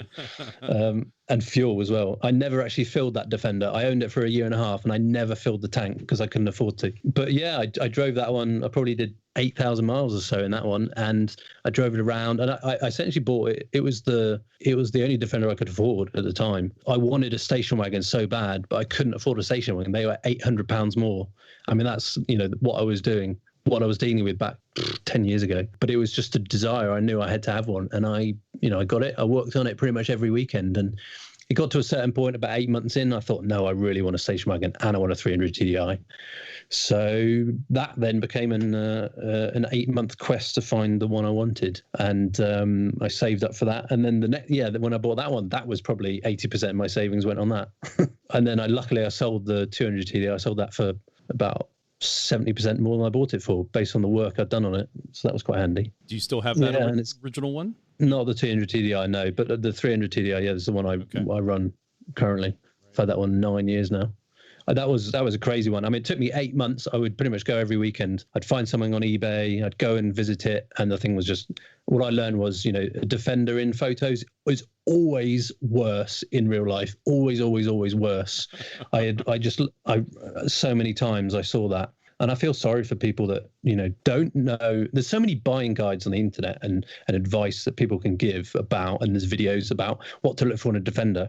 You just have to spend the time. I mean, I would go in dirty clothes. I would take, wet wipes and gloves with me because I'm going to be under the vehicle on my back, banging on things. And that's the only way really to know what you're buying. The old hammer test. Yeah, I've done that so many times. I mean, I've seen vehicles. I turned up for a vehicle and you drive around the block, and I looked in the front grille and I said, you realize there's no fins in the radiator? And he's like, oh, is there? Oh, right, okay. Just completely decored of any of the fins. The thing's just completely, a wreck. Just and there's a lot of the tubes. Yeah. There's a lot of the ones where it looks great paint job. You get there and they've just brushed over, with like interior house paint, brushed over all the rust. And it's all flaking off, which you can't tell on a white vehicle in the sunlight in a photo. Yeah, so that was a real quest. So I got my Defender from Wales, actually. I had to drive 6-hour round trip on a Wednesday evening after work to go and get my Defender. That was, it was a real labour of love for quite a few months. But I finally got my hands on one.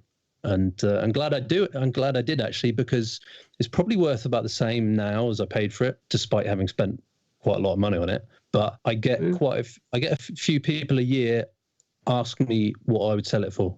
I've had people knocking on my door at home saying, do you think, what's your price for the Defender? I've had people come up to me in petrol stations on the forecourt saying, would you sell your Defender? Things like that. So it's I'm quite glad I got one, when I did, because they're not very common these days. The 300 TDI, half decent condition in the UK, they're not that common. And I think soon they'll be coming to the U.S., the ones that are still out there. Yeah, you guys, I mean, it's incredible when the U.S. chooses to do something. It will, suck up the entire supply. So, well, people pay ridiculous prices for them over here. That's the part that gets me. I mean, they'll pay so much for them. I'm surprised you have any left. I'm surprised that we haven't been completely flooded. Yeah, I'm completely surprised as well. I mean, you could double your money by bringing your truck over. Well, even a right-hand drive one. Yeah. Oh yeah. Oh wow. If you got a lefty, you could triple your money. Actually, the value of mine, Harold, probably went up 10 times. Well, I mean, given what you put into restoring it, you've probably doubled your money. It's it can be lucrative. The fact that and I know our American listeners already know this, Defenders were not available here for such a long time. They have and they're, as they're storied and they're prized, and so it's just that supply and demand issue that's caused the prices to be so high. And and then 25-year rule. You know all that. Currently, how many Land Rovers do you actually own? 2. So you just have the 2 Defenders. Yeah. Is that all? Come on, man, get with it. Well, my dad's got one as well, so okay, all right. So when I go, sometimes we get all 3 of them together, and that looks looks a bit. My dad's friends call it a UN compound because they're all 3 white station wagons. Well, I think really, if you're going to look at household Defender content, the formula is 2N plus 1. where N is the number of drivers. Well, they always say the number of Land Rovers you need is you've always got one less than you need. Yes. Has your girlfriend, maybe wife now, come around to? Does she drive them? Yeah, she has driven. She doesn't drive them much. I do most of the driving if we're going together, but she does drive them. I've always pushed her in to do that. She drove a lot of Morocco as well. I mean, it's just practical, Yeah, right. When you're driving so far. She does, yeah. She's on the insurance. She doesn't drive it that much, but she was out there in Belize with me, trundling around on her own in the Defender. So she's comfortable driving with them. And she's only like 5'4", so it's quite a bigger deal for her to drive this big vehicle. Yeah, she's fairly happy with it. Is Belize that's the video? I think she was in that one where you're in a muddy stretch. That was a great video, also, mind you. That's my latest video. Yeah. That was the latest one. Okay, I watched so many recently. I wasn't sure, when was what, but that was a wonderful video. Thanks for doing that one. That was I can't imagine the presence of mind to be taking video and also trying to transit this muddy slog area. And then I have to say, I did like we're going to go in reverse. Everything will be fine. This will work. Oh, wait a minute. Maybe not. Yeah, that's probably the most footage I've got from my time in Belize. I mean, when you're there and you're doing it, you don't really realize like how special what you're doing is. So you don't necessarily film everything, but that was coming to my end of my time there. It was a bit more relaxed. We had a whole day and a half to go and get the generator, as was our task. Yeah, so I mean the hard bits you don't always film, so there is a big chunk there which I just have to. All I can say is there was a lot of hard work in there, and you don't see that on video. The output may not. I mean, you may see the clothes, what my clothes looked like at the beginning versus at the end. I was mud from head to toe. That's how you know you had a good time. Yeah, exactly. I mean, that one was great. I mean, you just jump in the river. It's the easiest way and that's the great thing about Defenders. You don't have to worry about that. You just jump. You can get in there muddy. You can still, and that's the great thing. You still use the pedals with mud on your boots. That was the really good thing. Normal cars, it's not so easy. Right. Well, and if there's too much mud, you just drive right down into the river and wash it off. So what didn't translate into that video was how were relations between the humans there? Usually that causes some stress. Do you mean me and Jen? Yes. That was fine actually. I mean she's very chilled out on the video, and that's kind of how she is, and that's really what we've been together probably 4 months by that point. So that video is it's a real summed up kind of summary of my time there, my time with vehicles, and getting to know her as well. And that was kind of like the icing on the cake, being thrown into that situation as a couple and getting through it together was really what makes that such a special occasion actually. So no, there really wasn't any kind of anger or frustration. It's just like, well, we know what we're going to do. We've got stuck. You've got to dig ourselves out. We'd had to do it so many times before that. It's that for me is one of the critical things off-road, is understanding when you are stuck and when you need to dig. It's quite hard when you sit there spinning the wheels thinking, no, just a bit more power. You get to a certain point and think, it's, within 3 seconds of the wheels spinning and not moving, I would tend to get out and say, okay, we've got an hour of hard digging. Let's get on with it. To me, I think is one of the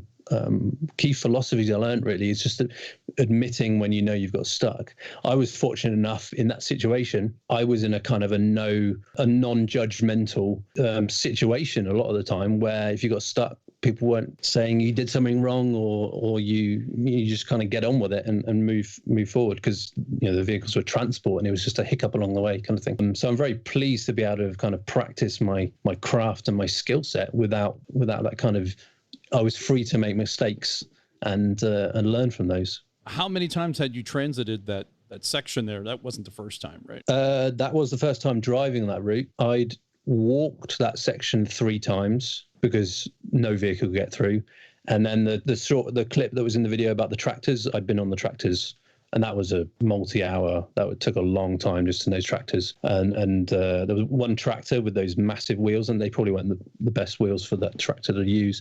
And then there was an Arctic snowmobile, Arctic kind of transporter that they had, so a Caterpillar tracked thing. So I didn't know that we were going to get through necessarily, because it was the road was just one of the problems is when you drive a Defender, it's fine if you're driving tracks that other kind of similar sized vehicles have done, but that route was typically traversed by those tractors, the tracked vehicle, or unimogs.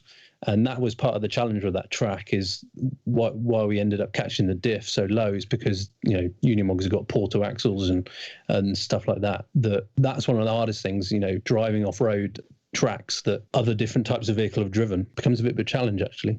I find it interesting about all the videos that John's talking about here, and those are the kinds of videos that John likes to watch. Whereas I don't think I've seen any of those of yours, Will, but I tend to gravitate towards the ones that are the reviews of tools and the walkthrough of parts. Really enjoyed the one in your backyard where you explained the difference between the Marsland and the Richest chassis. Yeah, that's kind of what my channel is kind of about, really. It's kind of it's kind of what I appreciate about Defenders. It's the off-roading and using it potentially overland, combined with what do you need to do to keep the vehicles running, and all the stuff that fills probably most of your weekends and your time is buying stuff and the quality of stuff. So there's a bit of a pulling at different ends on that perspective.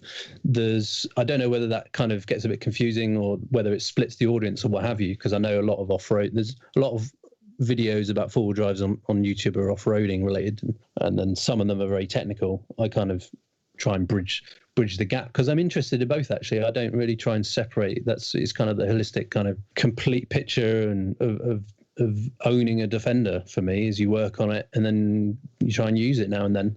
For me, the fun is in building it. Once it's built, it's like, yeah, okay, fine. Someone else can go use it.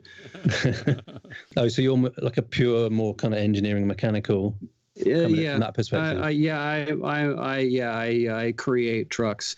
And then I use them. Yeah, well, he breaks them, and I try to make them better after that. Yeah, I'm probably more of a tinkerer, so I appreciate that there's a working vehicle, and then I'll kind of like swap bits out and see what difference it makes, kind of thing, and fix the things that break. Well, and that's the cool thing about Defenders is it's easy to do that with. Yeah, it is totally. I try and people gripe about them needing to be maintained, but on the other hand, it's easy to maintain them. Yeah, it is. Although not as good as Land Cruisers, I've found. That's from the videos that I think John was watching. That's what I learned about Land Cruiser, the 70 series Land Cruiser, is there's certain frustrations with Land Rovers or Defenders about how you need to service them, like the oil filter in a 300 TDI. It's just a bit of an awkward place, and then you just cover your diff in oil when you need to do an oil change. Whereas on a Land Cruiser, it's upside down. You can reach it from the top. You unscrew it, dribbles off the side of the sump into a catch pan. You just screw the next one on. It's stuff like that, I think, goes a long way. So they did place that filter right over the front diff, which is bad placement, I must say. But some would say that's just applying British preservative to the axle housing. Yeah, I mean, it's not as bad as some vehicles. I mean, like BMWs these days don't have drain plugs. You've got to suck the oil out of the sump from the top and things like that. Or a Ferrari where you have to remove the engine and flip it over before you can change the oil filters. No way, crikey. Go look at a picture of a Ferrari. They use 2 spin-on oil filters on top of the engine, upside down. Thanks. Oh, that would annoy me. So the recommended dealer procedure is to pull the engine to change the oil. It is a $4,000 oil change. Well, if you got the money. If you own a Ferrari, you can afford it, but still. Yeah, exactly. Yeah, so relatively speaking, Defenders are pretty easy to work on. I mean, I've had to work on Volkswagens and things from Jen's vehicles, she said, and it becomes a bit frustrating. There's so much plastic and there's less room. A lot of it's room to maneuver. You need to be able to get down with a socket and a wrench. And a Defender, you don't have to put up on a lift. You don't have to even put it up on jacks to get underneath. You just slide under. Yeah, that's one of the big benefits, actually. You can just see what's going on in your jeans and T-shirt. You don't need wherever you are. I did like your 7 tools that are rubbish. I thought that was very well done. that was great. And I liked your approach too. It was, here's a tool. Here's why I think it's crap. And here's a replacement or similar tool that will do the job. Take that's from years of experience then. Yeah, I mean, you start off, as I say, I spent most of my savings on my first Defender, and then you can't buy, the tools are bought probably total, I don't know, one to £2,000 perhaps now, but you can't spend that money up front. You probably should. So I spent so many weekends. It's like 3 p.m. on a Sunday, and I don't have that one tool for that one job, and I'm driving around town trying to find somewhere I can buy that tool. And I've been in that situation so many times. Like it's silly stuff like you need a deep socket and you don't have a deep socket. You've got the right size, but it's not a deep socket to go over the end of the stud, and just stuff like that. And a lot of the time, and given you don't have much money, you always go for the cheapest tool, because you think, how is it going to be different? It's a whatever, why would I spend £90 on that when there's a £5 version? But there are certain tools where it pays to spend the extra money, and certain tools where it doesn't. It just it depends on what it is and how often you're going to use it, and I mean, you learn that the hard way, or you learn that the necessary way. So I've been through that process with a bunch of tools. I've had tools, you use them the first time and they break, and you just think, why do I bother buying? Why did I buy that tool in the first place? You got to remember the way that global kind of manufacturing and the way that businesses work is they take something that works and say, how do I make this cheaper? So they'll refine it and take things out to make the bare minimum of what they could call it being that tool, and then sell it for half the price. I think the word you're looking for is Chinese. On the other hand, I was fortunate enough to go to college to study this stuff, and we were, of course, a state school and underfunded, but we had all these really cool machine tools that were left over from World War II. They last forever, but we didn't have a lot of tooling and the things you use the machines with, and so we were constantly having to improvise and to modify what we did have. And so that's been a skill that's served me well. And so a lot of times I'll buy a particular tool knowing full well that I can't use it as is, but if I modify it a little bit by doing this and that, it's going to serve me well, but I'm not going to waste my money on a really expensive one to do that with. I mean, the market is so flooded with cheap tools these days. I mean, I think I've heard that, tools from like the 30s, 40s are just such better quality because that quality of steel doesn't exist anymore. It's just been completely flooded with lower quality steels that, Well, it's the quality of the steel, and it's the manufacturing process. It was a slower process back then, and nowadays they slap them out so quick. There isn't the time in the process to remove all the impurities. Yeah, so I think everything's a lot more disposable these days. That's maybe a bit unfortunate. Land Rovers don't seem to be so disposable. If you call it don't call it the Janus's breed. They're designed to be to last forever if you do your maintenance and you replace your consumable parts. Yeah, exactly. Yeah. And the consumable parts seem to include chassis and bulkhead, but nonetheless. But that's possible. You can do that. Yeah, exactly. I mean, I fully expect my Defender to live forever. When everything's electrified. It's basically two girders of metal with square sections. You can easily fit batteries into that and what have you. You just bolt it together too. Yeah, stick a motor where the transfer box is, and off you go. I know that I've got a vehicle. It's like a platform that could essentially live forever. Do completely agree. I think that's a good point to make. Is that it is a nice platform for future changes that you could add, electric batteries or something. No, it's been done, so it's there's plenty of room in there to put whatever you need. So the LR Workshop site is the one to go to for source of knowledge for strictly Defenders. Do you have any interest in other Land Rover products? Are you a Range Rover guy? Do you like Discoveries? No, I'm not actually. I'm an incredible Defender purist, if I'm honest. It's just because I have no experience with those vehicles, and they don't actually interest me. Even though the earlier stuff is very similar to a Defender underneath, and it's very very capable in their own right. Disco ones, which are very plentiful in this country and cheap, are a great economical source of Defender parts. Oh yeah, I can imagine. At least mechanically, obviously body's not. But if you want mechanical parts for a Defender, buy Disco parts trucks. Yeah, same in the UK. Most of the 300 TDI, like secondhand stuff, is from Discoveries because they're pretty much all dead now. I think they're all gone. They rust through, and they're not worth doing the rust repair on them. No, Defenders is where my love is. I'm not a kind of a classic car guy in that sense. I don't like anything with four wheels and an engine in it.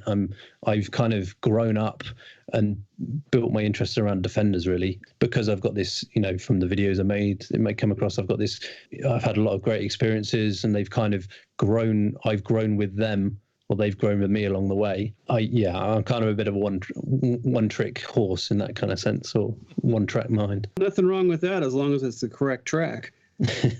Well, I ask myself that all the time. When your bank balance goes down that much. Well, it's nice that you focus on one specific thing. You certainly do it well because the videos are great. The website is great. If you're looking for a part, you're looking for diagrams, electrical information, it's all out there. How much time do you spend on the site? Seems like, and you do it from your kitchen table from the looks of it. Yeah, it varies. Less so in the last couple of weeks. I mean, I check it. I just check things every day. Just, it pretty much runs itself. I don't need to pay attention to it that much, but it varies when I've got time. And I work on, I've got a new feature I want to come out where it's, well, I'll drop it here. Actually, I've never told anyone about this, but I want to have a feature whereby it will give you reminders for servicing schedules and then send you a list of the parts that you may want to buy to complete that schedule. Well, heard it here first. Yeah. So I kind of work on that in the background. It takes dozens of hours to build. So this would be something where in your user account, you'd list your vehicles? Yeah. And then you would specify what it was. It would bring up the Land Rover official servicing list, like change this on every X miles or X months. And then you would be able to tweak that to your own personal, if you wanted to do, services more frequently or do something else. Good. Could remind you however you want to be reminded, email probably. And then I can kind of attach in, if it's an oil filter, attach in the oil filter and to send you the link so you can go and just see it and buy it and just save you a bit of time maybe. That's kind of my idea. I'm working on that in the background. So I kind of, it ebbs and flows where it may not seem like much is going on the website. I'm usually tinkering. So I probably spend... somewhere between 1 and 4 hours a week on the website. I've got to balance that with YouTube, and I've not had much time in the last month. But I've built it so that it pretty much runs itself, or as in other people can add content, add reviews, that kind of stuff, so that I don't have to be, it doesn't have to focus on me so much.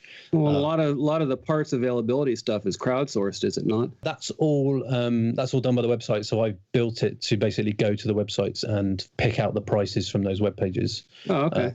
That's essentially how the site started for me back in 2010, because I was like, okay, I've got a part number. Where's the cheapest and best place to buy it from? So I built the website to go and do that for me automatically.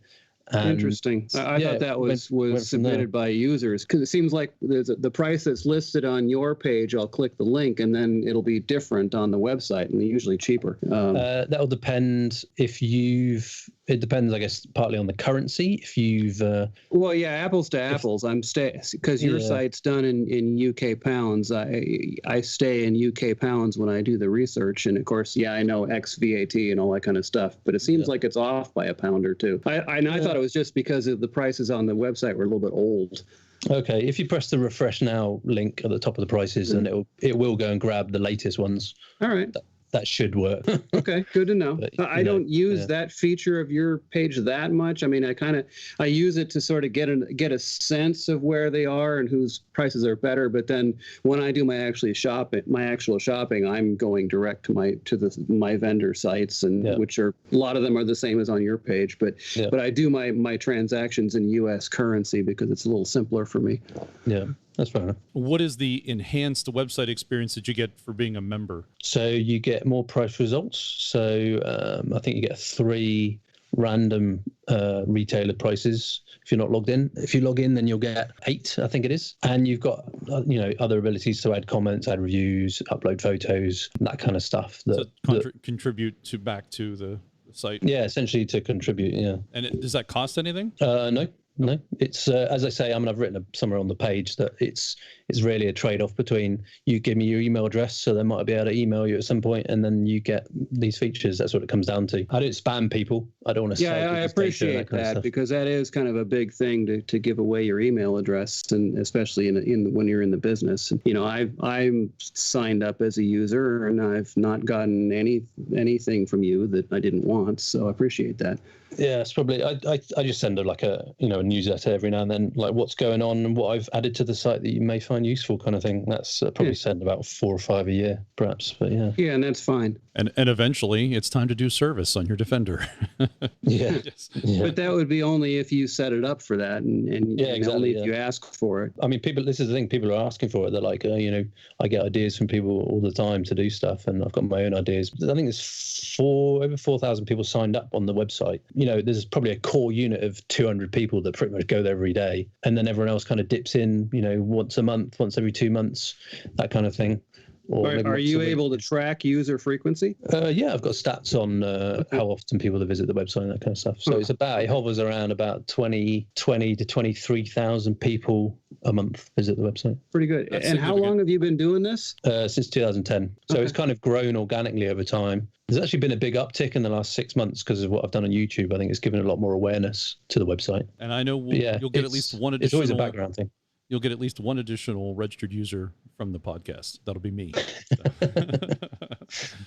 Although, do you have a lot of U.S. Registered members? Quite a lot, actually. It's the biggest growing sector of user demographic, actually. So 55% of all the users are outside of the UK. Pretty much, on a monthly basis, I think 150 people from 150 countries use the website. It's incredible, really. Defenders are, Land Rovers are spread all around the world. Everywhere. Yeah. But yeah, the US is the second biggest user group after the UK, and then places like Germany, France, Spain, Italy. Well, we need it because we certainly don't have a lot of dealer support over here. So yeah, you had that one video I know where you took your Defender down for, I don't think it was MOT. You're going to get the tires aligned, I think. Yeah, we're not doing this one. We're not touching that. The same things happen here in the US, especially at the dealers. The dealers, especially Land Rover dealers, they don't even know what a Defender is, let alone.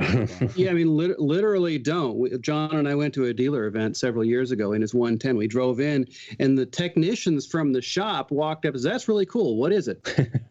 You also have, related, is LR Expedition, which is lrexpedition.com. Yeah. I take it that's all about your travels and your journeys and preparing for taking an expedition or overlanding? Yeah, so that was more bringing out some of my other experiences I'd had and talking about more about the usage of Land Rovers overseas. And I've spent less time on that one in recent years because it's very, it's very content heavy from my perspective. It's a blog essentially, so I would have to write stuff to go on, whereas LR Workshop, the community and the user group the users can actually produce stuff and keep it relevant. So yeah, it's more about, it's kind of hard to pin down, but it's more of a kind of a philosophy about how you would approach those kind of things. And a core component of that is, I believe that if you are using a vehicle on an extended journey somewhere, you need to know how it works. So part of the preparation for that is working on it and fixing things. So I went through a lot of that. I mean, after I came back to the UK, a lot of the stuff I did on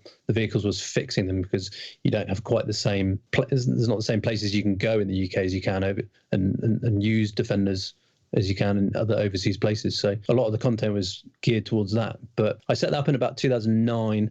And around 2009, 2010, it was the back end or the beginning of the recession, the back end of the credit crunch. So a lot of people were deciding to drive down through Africa in Defenders. It was quite a common thing. There were a lot of people with a lot of websites. So it was a really interesting thing for me. And I was kind of trying to, put my 2 cents in. It seems to have died off quite a bit now. There don't seem to be as many people now, partly because the routes down through Africa from Europe are a bit trickier now. You can't go through Syria and Jordan, that direction. And Western Sahara has got a bit more troublesome, I think. So it's a bit harder to travel down through Africa. So maybe that puts some people off. But there don't seem to be as many people doing journeys as there were maybe 10 years ago in Defenders. So that website was, kind of related to that stuff. And I haven't put as much into it as I wanted to, actually, as a lot of my travels have not ended up going on there. It's tended to be a bit more mechanically focused and certain. And there's a few kind of philosophical discussions there about why you would perhaps want to use diesel instead of petrol on a for off-roading, and why would you not? That kind of stuff. I know, right? I'm not. Diesels, I think they're great. Real trucks don't have spark plugs. Diesel in the U.S. has become more plentiful thanks to Volkswagen bringing more diesel cars out, and of course, okay. Yeah, and of course a lot, the light trucks with the Cummins and the Power Stroke and all that sort of thing. Okay. And some other Jeep has even come out with a diesel. There's a diesel version of the Jeep here in the U.S. and There was a General Motors, I think, had a diesel for a bit. I know the people that have overlanded in the US with Defenders, they've had to find like truck stops is the only place they can get diesel. They've had to plan out their journeys so they know they can get it, Not as much as it used to be. It's better than that. I mean, there was a time when you literally could not find it anywhere but a truck stop. Now it's becoming even more prevalent, but it's not like every fuel station is going to have diesel, but maybe as many as half of them do. Okay. Oh, well, yeah, there's a good number. There's a couple chains, they've added diesel, and I'd say probably about 80% of their stations have diesel in them. It's more the case that they will have it than they will not. Okay. Yeah. Right, and if they have it, but it'll just be one pump in the corner. It won't be like every island has diesel. Is it the ultra low sulfur stuff? Oh yeah, the stuff that ruins your engine. Yeah. That's the stuff we have. So, what journeys do you need to add to that? You've been to Morocco and Belize. Is there some other interesting places that you've been? You need to add to? So we spent 2 weeks in Botswana in a rented Defender. So there's a couple of little videos on. So it went everywhere and did it fast. Because it was rented. Yeah, well, yeah. I mean, this thing was 4 years old. It was a Puma. It was the only time I've driven a Puma, actually. It was rough. It was rough. It was only 4 years old, but it was. Yeah, that thing was in a state. When I gave it back to them, I gave them a list of all the things I'd identified that were wrong with it. That was nice of you. I couldn't leave it and not kind of say, I think your A-frame ball joint's going a bit and your lower link bushes need checking out. Give them links to the website. Could have done. Here's a schedule that you should follow, and here's the parts you need. Here's the parts. Here's where you can get them. Yeah. Here's what it'll cost. I've got quite a lot of footage from that journey, but not so much talking to the camera. I wasn't really doing that at the time. So I'll probably have to do that in voiceover, make that a voiceover video. And we did have a breakdown. I mean, we lost an entire day because the Defender overheated. This is a really interesting experience, actually, because what essentially happened is the radiator cap lost pressure, so it wasn't holding pressure. So the coolant was boiling, and the radiator fan, the viscous fan, failed. So it wasn't pulling the air through quick enough. That's what we found out subsequently. But we would be driving along. We started in the morning, driving along highway speeds, and then the engine would cut out, the temperature gauge would swing up to the top, and you're like, oh my God, it's overheating. But it was a factor within the electronics that it was detecting a high coolant temperature, and it would cut the engine to stop itself being destroyed, essentially. Yeah, that's not entirely a bad thing. No, so it was really interesting. I was thinking, if this was a 300 Ti, we would have cooked the engine. It would be cutting out because the engine is no longer mechanically able to rotate. Yeah, exactly. So that was an interesting experience. So on one hand, I was like incredibly frustrated because I couldn't work out, the computer was shutting the engine down. It was overheating. I couldn't work out why, because it wasn't an engine I was particularly familiar with. So I was a bit frustrated with that. But I did realize that we didn't actually destroy the engine. So it's kind of two sides of the story there. I mean, what happened in the end was we would drive about 40 kilometers, and then it would lost several liters of coolant, and it would cut out again. So then we'd top it up, try and carry on a bit further. And what surprised me about Botswana is a massive country with about 2 million population. So between the towns that you see on the map, there is absolutely nothing. Like literally, you will not see another vehicle for half an hour or any kind of human habitation. You'll just see donkeys on the road. So that was quite isolating in that sense. So having a problem there was quite tricky. We had and yet there's probably more Land Rover service facilities per square mile than there are here in the U.S. Maybe, yeah. So we had two guys in a Defender stopped. They were having like a journey around Southern Africa. They stopped to help us, gave us a load of water, and we kind of struggled on a bit, and then stopped in a lodge, used their phone, called the rental company, and they said, okay, we'll head to Maun, which is the town we were heading for, up in the Okavango Delta. And we got to a point and we said, we can't go any further. This is getting crazy. So we had to park up, and they sent out a mechanic from Maun. Probably a couple of hours, came out to us and with a new viscous fan, and they replaced everything. And we were good to go. And then that was supposed to be our short 4-hour drive day. And we ended up getting in after it got dark. We arrived in town. And then the next morning we had to go to the dealership, and they put like proper coolant in and stuff like that. So when you're on journeys like that, you've got to cut quite a short itinerary or packed itinerary, as it were. That was a bit of a shame. It's the stuff that Land Rovers do, stuff you can talk about, and you get to know the vehicles a bit more when they let you down in that way. It's all part of the experience. Yeah, exactly. And then, people talk about it, it's the journey rather than destination. And that's very much what I try and get across, want to get across in what I've gone through. It's the getting stuck and digging yourself out that took several hours as opposed to getting there on quite easy tracks and having no drama. But imagine if you'd rented a 4-year-old Kia. By comparison, it would not have run as well as a 4-year-old Defender. Yeah, probably. Yeah. I mean, 4 years old in a rental vehicle, that's an antique. Unless it's a Toyota Land Cruiser. Then maybe. Well, yeah, the Hilux. It'd be impossible to kill. They'll outlast the cockroaches. So where do you plan to go next? I assume it sounds like you have other journeys planned places you want to go to? Possibly. I mean, I have a family now, so that gets a bit more restrictive. So just means you need a back seat. Yeah. Need a 130. Yeah. So I've got a kind of a vague idea that at some point I want to drive through Africa to the bottom, and maybe back up again. I'm not quite sure how that potentially would work out. Perhaps, if the security situation is okay, it'd be great to drive from the UK, or potentially ship the vehicle to Southern Africa and drive around and Southern Africa, East Africa, and I've just got a love of Africa. I've spent about a year in Africa in 9 different countries over all my travels, not related with vehicles, and I just love the place. And driving a Land Rover there is so cool. It's just. You should talk to our friends, the Bell family, because they're just doing that now. They've really almost to South Africa now, and they've driven the entire west side of the continent. Oh, okay, right. Well, I think there's one bit you have to drive through an active minefield, and you just got to hope that. I think there's a bit of that. Well, the Chinese have been doing a lot of road improvements in Africa. Okay. Well, the old theory that Africa was this gravel road or maybe or a muddy rut that's decreasing rapidly as the Chinese. Yeah, they actually have roads there now. And I'll put you in touch with the Bells because if you're not familiar with them, you can actually go back and listen to some old episodes of the show. They are a family of 4 overlanding the planet in a Defender 130. They're from South Africa, and they are now returning. They shipped the vehicle over to South America, traveled throughout South America for a couple of years, wrote a couple good books, came into North America, wrote another book, look for Chapter 22 because Harold and I are in it. And also on page 70.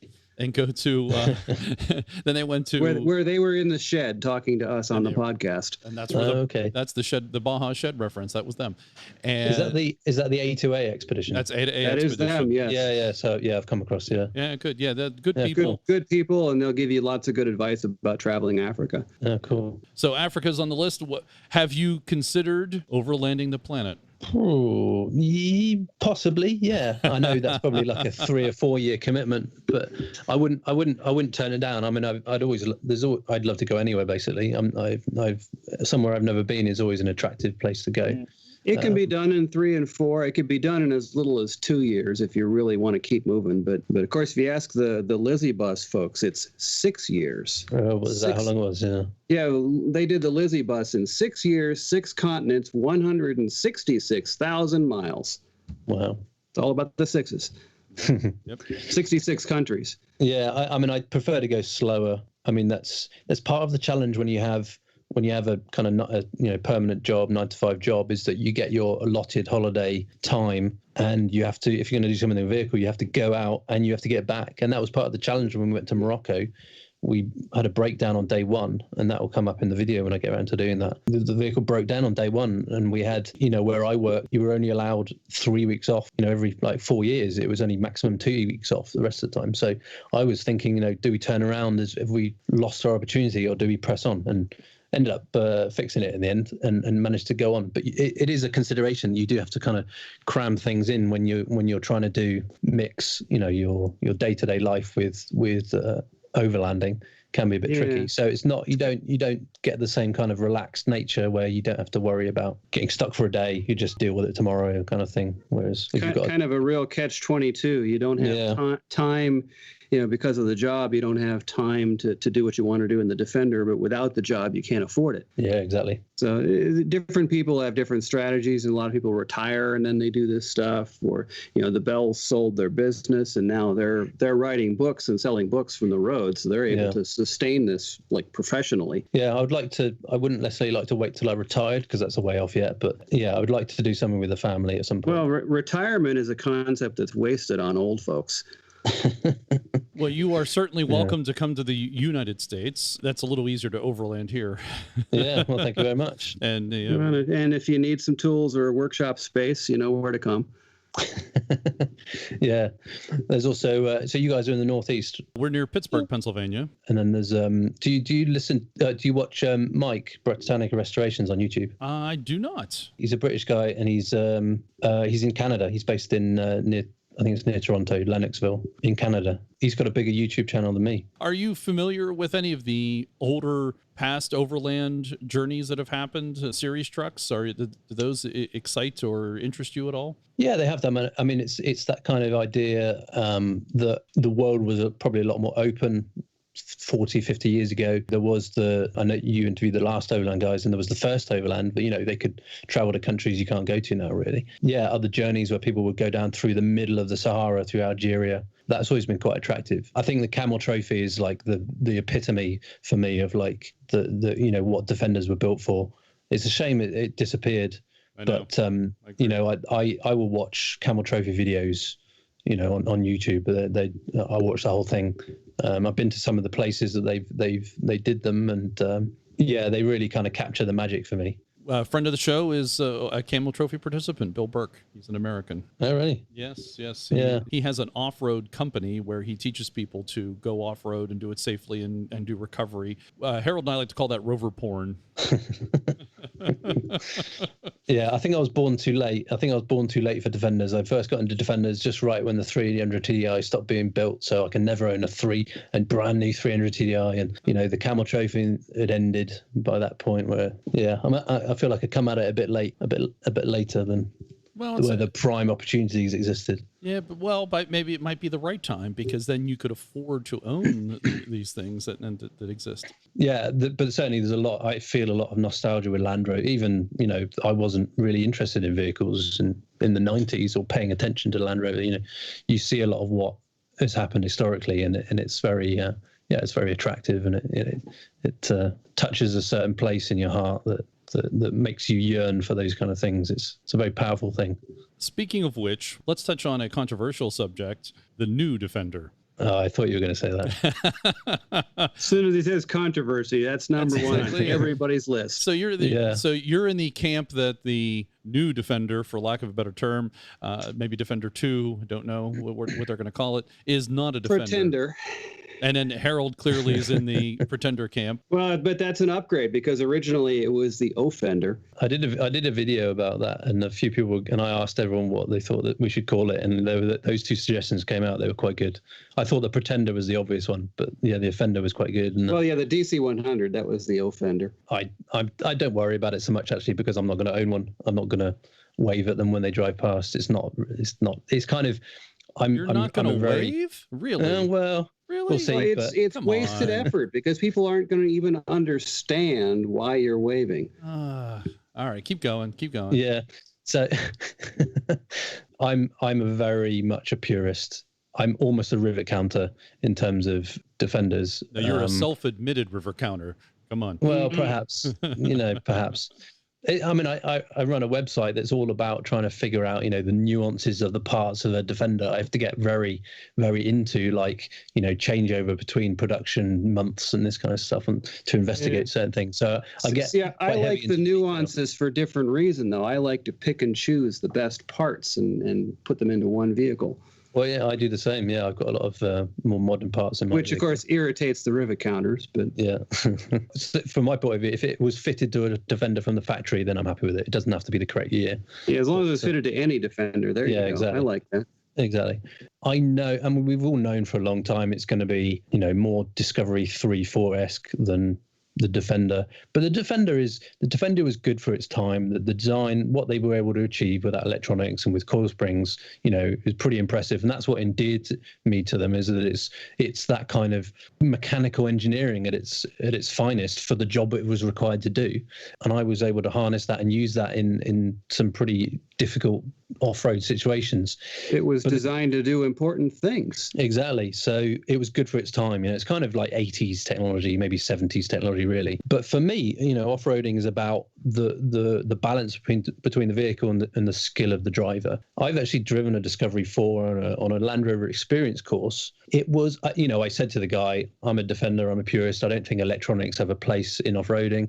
And he took that on board. So his became very much a sales pitch about the vehicle. Look at all this stuff the vehicle's doing for you. You don't have to worry about this. And I'm like, we would point the thing at a really steep, muddy slope, muddy track, undulating, kind of bunny steps either side. I look at that and go, a Defender would never get up there. No chance for that diff lockers. But you're pointing the Disco 4 at it, and you start to lose traction, and he just says, just put your foot on the throttle a bit more.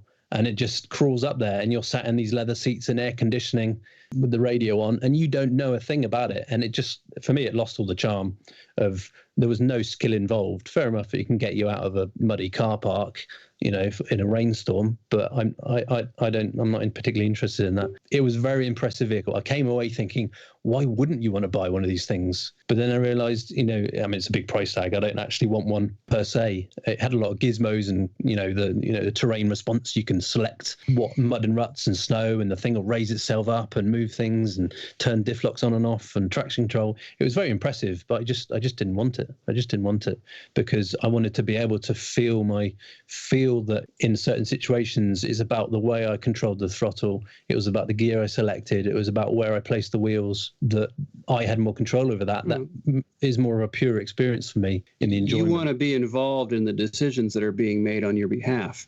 Yeah, exactly. It's an element of control there. I think it's part of the thing with, if you modify your vehicle, bigger articulation, bigger tires, more powerful engines, where does it end?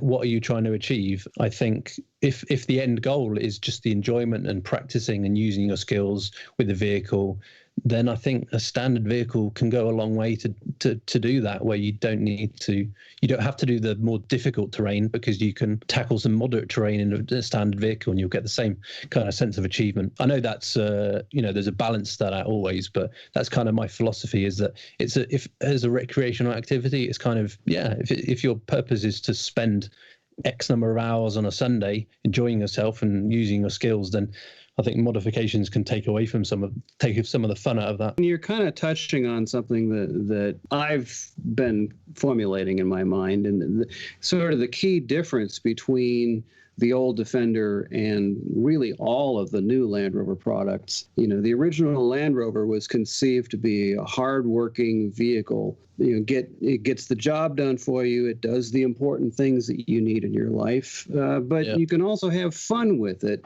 when you're not working. Whereas the new stuff now is designed and engineered for you to have fun, but it'll also do some work for you too if you need it. It's a very different market. I mean, I think they could have kept the Defender going a lot longer. I mean, it was selling 20 to 25,000 units a year. That's, fair enough, it's hand built and it's quite expensive and whatever, but people were buying them. I think they could have kept it going if they wanted to, but they had other ambitions. Land Rover had other ambitions that they wanted to use the space in Solihull for something else, and people weren't buying them, actually. They only, the sales. Yeah, well, I mean, sales they weren't selling the kind of volume they needed to justify the cost of production. No, maybe not. I mean, I've got stats on. I mean, I track stats on built how many were built, and it increased a lot in the last few years, probably because it was going out, demand. Well, people are realizing they'd better hurry up and get one while they still can. Yeah, but even about 2012, 13, 14, they were selling about 17, 18,000 a year, which is not to be scrimped at. But I think they could have kept it going. There was talk about pedestrian safety laws and emissions and stuff. I mean, engineering, you can do anything if you put your mind to it. But yeah, that's just an excuse for the fact that they can't afford to build them that way anymore. You can't afford a hand-built vehicle in the modern world. But the thing is, is, and I've said this before on the show, that just because they can't build them that way doesn't mean they couldn't engineer something modern that's built using modern technology that still resembles the original Defender and still achieves the same goal. I mean, look at Jeep. Jeep has done it. Yeah. I mean, not that I'm a big fan of Jeep, but they have a look to them, and it's very identifiable. And the new Jeeps are every bit a modern vehicle, but they still have that heritage. I think it'll be interesting when it gets launched. Land Rover's going through a bit of a rocky time at the moment. I mean, the Disco 5 wasn't so great. They're not making money at the moment with China, and then there's all the changing from diesel to electric that's messing them up a bit. So it'll be interesting to see how the Defender goes down. I think it will be a success just because they know how to market their products, and there's a big market for people with cash that'll probably buy them. Well, and they're going after the moneyed up leisure set nowadays. So these people will buy this because it makes them feel like they're part of the rugged working type. Yeah. Have you guys seen the Rivian? Yes. Yeah. So I think that's a really interesting, that's kind of like, that got me more excited than the new Defender, even though it's probably not going to come to the UK, and I'm not going to buy one because I don't need a massive pickup truck. But that got me more excited than Defender, because the Defender was more about, how do we, from an engineering perspective, from the outside in, build a vehicle to do what it needs to do in off-road in terms of articulation. And that's why it's all a bit like cramped and whatever in the cap. That's what I appreciate. There's kind of like that British quirkiness about it. Whereas I wish they'd done the same kind of thing, but with the Defender, the new Defender for the modern age, it just looks like they're building another SUV, really. Whereas the Rivians kind of tackle the same type of vehicle, but they've thrown out the rule book and come out with how can we best utilize the electric platform. So they've got that kind of like fold down seat, and you can put a surfboard or a snowboard in the back. And that's the kind of interesting design that I think would have traditionally been placed with a Defender. Have you seen the Bollinger? I've seen that one as well. That's probably that not one quite so good looking. Yeah, but maybe not. I mean, if you like the look of the Defender, I think I like the Bollinger, but in terms of that utility of maximizing optimizing the electric drivetrain to where you're maximizing the utility of the vehicle, I think the Bollinger has it, with the fact that you can run lumber all the way through, out the front and out the back. Yeah, I've seen that. Yeah, I mean, that's very cool. Yeah, and then of course there's Project Grenadier, which we don't know really what's going to happen with that. It's a lot of people, a bit of noise every now and then. They say they're making something, but no one knows what it's really going to look like. That's more rumor mongering than anything else at this point. I think they may be. It's cool. I'd like to see it happen, but I don't know if it will. Yeah, exactly. So I think in the next year, the Defender's launching kind of this October. I think Rivian's next year. It'll be interesting to see how the market identifies with these new vehicles, and whether because it will come to a point where how long can Land Rover keep selling themselves on their heritage when they don't have that heritage anymore? It's going to be a tricky. It's going to be a tricky one, in the next 5-10 years, perhaps. But don't you think they're creating new heritage? Potentially new heritage. Yeah, I don't necessarily agree. That's kind of an oxymoron, but yeah, okay. Well, you're saying, but when you say heritage, you're talking about capability. You're talking about able to complete the task that it was given. That is what modern. That is not the definition of heritage. Then what's your definition of heritage? Well, heritage is not the same thing as capability. Heritage has to do with tradition and withstanding time. So does not isn't capability of the Defender, isn't that a heritage element? That's the test of time. That's what it was designed to do. That is a heritage element, but other than that, there's no heritage involved in it. They've turned their back on the heritage of the Defender, other than just the mere concept of it being rugged. I think Land Rover tried to create the best 4x4 by far. That was as it was. That was the heritage, trying to be the best off-road vehicle, and they dropped that and went with the, I don't know what they go for these days. Above and beyond. What can we sell the most of to rich people? Well, that's who's buying vehicles, and that's why the new Defender will be successful, because it's going to come to the United States, and people are going to buy it. I think they're going to buy them like hotcakes. Yeah, people with more dollars than cents. Well, I understand all that, but at the same time, it keeps the brand going. It keeps and it helps to pull the heritage too along, whatever you define heritage as. Well, that's always an interesting one, because it depends what side, where you sit on that, whether in terms of capitalism versus not. I would probably prefer to see Land Rover die and go under and preserve its heritage than carry on kind of like dragging itself along into the modern age, but not being a kind of like being a watered down version of itself. It depends where you stand on that. I would like to see more distinction between Land Rover and Range Rover. It seems like all the products now are either Range Rovers or they're reskinned Range Rovers. I think that's Jerry McGovern, though. Well, yeah, exactly. Yeah. Jerry McTurtleneck. But it's also the market. And again, I think that goes back to you raise a good point, Will, of, do you want to see Land Rover continue? And if so, in what form? And if it's not what it used to be, which is all the things we know, and it's also a lot of things that people tend to close their eyes to, and the problems, the reliability, and those kinds of things. And I know you have we've discussed reliability a number of times, but it also had to modernize, it had to improve. It really should have died several times over the last, 60 years. There's a couple times when it could have died. There's also progress, and you also have to progress at the same time. I know it's an interesting conversation. Clearly, I think I know where we all stand. It's certainly a never-ending conversation. I mean, owning a Land Rover is a very tribal thing. So it's like sports teams and what have you. It's like a religion almost. People care more about the values necessarily than anything else, and what it stands for. Probably that's why it becomes quite controversial. Well, I think what it stands for is what you, the owner or the potential owner, thinks it stands for, as is evidenced by this conversation, because each of us have a different sense of what heritage means, of what Land Rover means, of what the Defender means. And that actually, I think, goes to the heart of it, is that the Defender is customizable. You can make it what you want it to be. You can change it. You can add on. You can unbolt something. You can weld something back on. And that's a good point. Not a lot. Assuming as you're talking about the original Defender, not the new one. The new one will not be anywhere near as customizable, and the unbolting of stuff will not be as simple as it was with the original Defender. I guarantee the roof is not held on with 42 bolts. So there's a good exit question. So if you're this Defender purist, why do you call it Land Rover Workshop or LR Workshop and not Defender Workshop and not Defender Expedition? Because Defender is Land Rover. Yeah, so I probably use the word Land Rover and actually mean Defender more than I probably should. That's probably why. The Defender is the evolution of the original Land Rover, the series truck, and now that you're starting to include series stuff in there, really you're much more comprehensive with the Land Rover term. Yeah, there's a subtle nuance in there with I will use the words Land Rover and Defender synonymously in the same breath. Yeah, sure. I mean, the Defender was a name they came up with because they had to have some way to distinguish it from a Discovery. Yeah. But really, the Defender is the only proper Land Rover of that era. Yeah, I mean, a lot of people in this country, if you say the word Land Rover, they will think of a Defender or a series vehicle. As they should. I mean, I like my Discoveries and Range Rovers and stuff, but proper Land Rover is a series or a Defender. There we go. You can find Will on the internet at lrworkshop.com, at lrexpedition.com, and probably most importantly on his YouTube channel, which is LR Workshop. Most importantly to you, John. So the Expedition site is really good for tips, preparation if you're going to be taking some sort of expedition or an overland journey.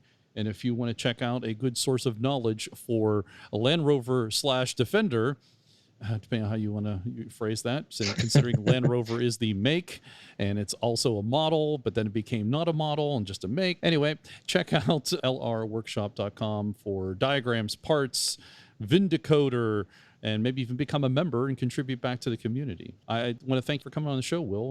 Thank you, John. Thank you, Harold. Thanks for having me. Sure. Yeah, this is fantastic. It's been fun. Any last thoughts for our listeners about Fender ownership? No, long may it continue for many, many years into the future. Let's keep them going. And I think the other thing as well is we have to keep buying the parts to show that there's a market there, so they'll keep producing the parts into the future. I think that's a key thing if we want to use these vehicles long term. Any thoughts about incorporating workshop manuals or wiring diagrams, that sort of thing, into your website? I haven't. I've thought about it. I haven't done it just because they're generally quite available elsewhere on the internet. I've tried to find the niche. It'd be nice to have one-stop shopping. Yeah, it would. Yeah, I'll see what I can do. I mean, things are available out there, but to be able to have it in one place. But yeah, and it is a lot of work because there are a lot of different versions, especially in the wiring diagrams. But it'd be nice to be able to pull it up on the screen while I'm looking at parts. Yeah, that'd be cool. I'll add it to the list. And if I can say on behalf of the entire Land Rover worldwide community, especially Defender people, because we're just going to pretend like we can speak for all of them, we want to thank you for what you've done for LR Workshop. It's a great resource. Thank you for saying that. Yeah, if it provides value to some people, then that's all the satisfaction I need from it, really. Will, thanks very much for coming on the show. Thanks for having me. That was fun.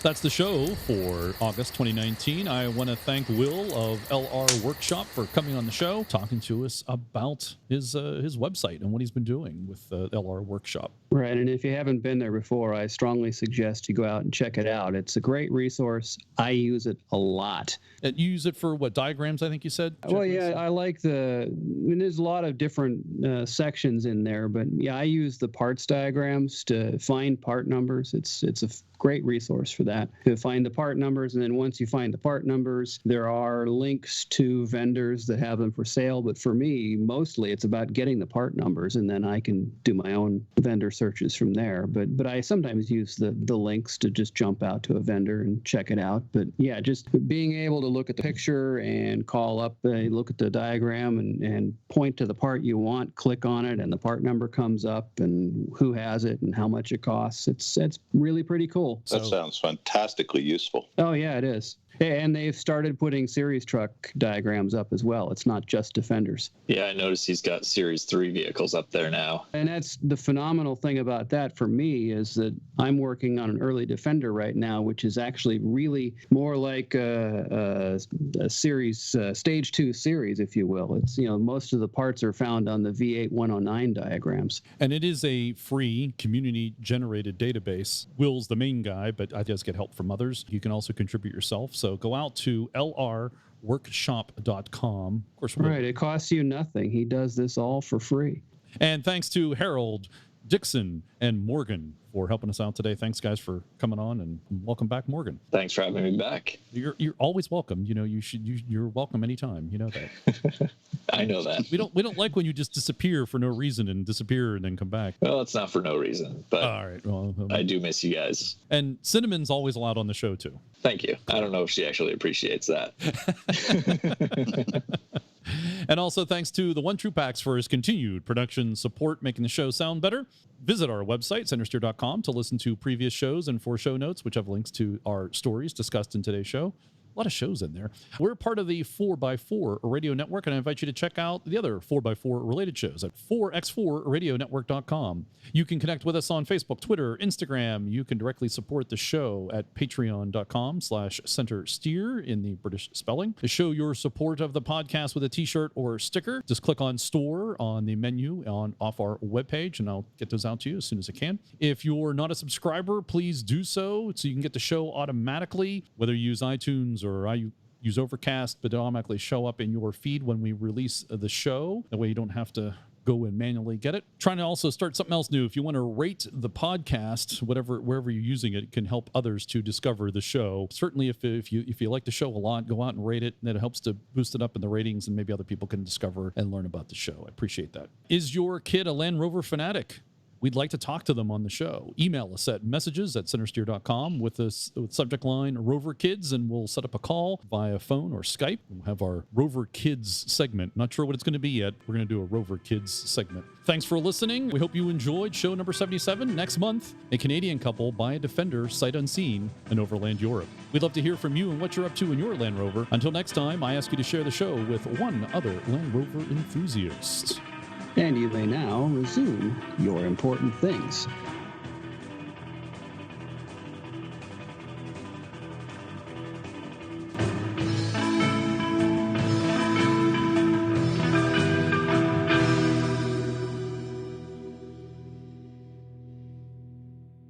It's been interesting talking to you guys. I don't get to talk to many people about Land Rovers much.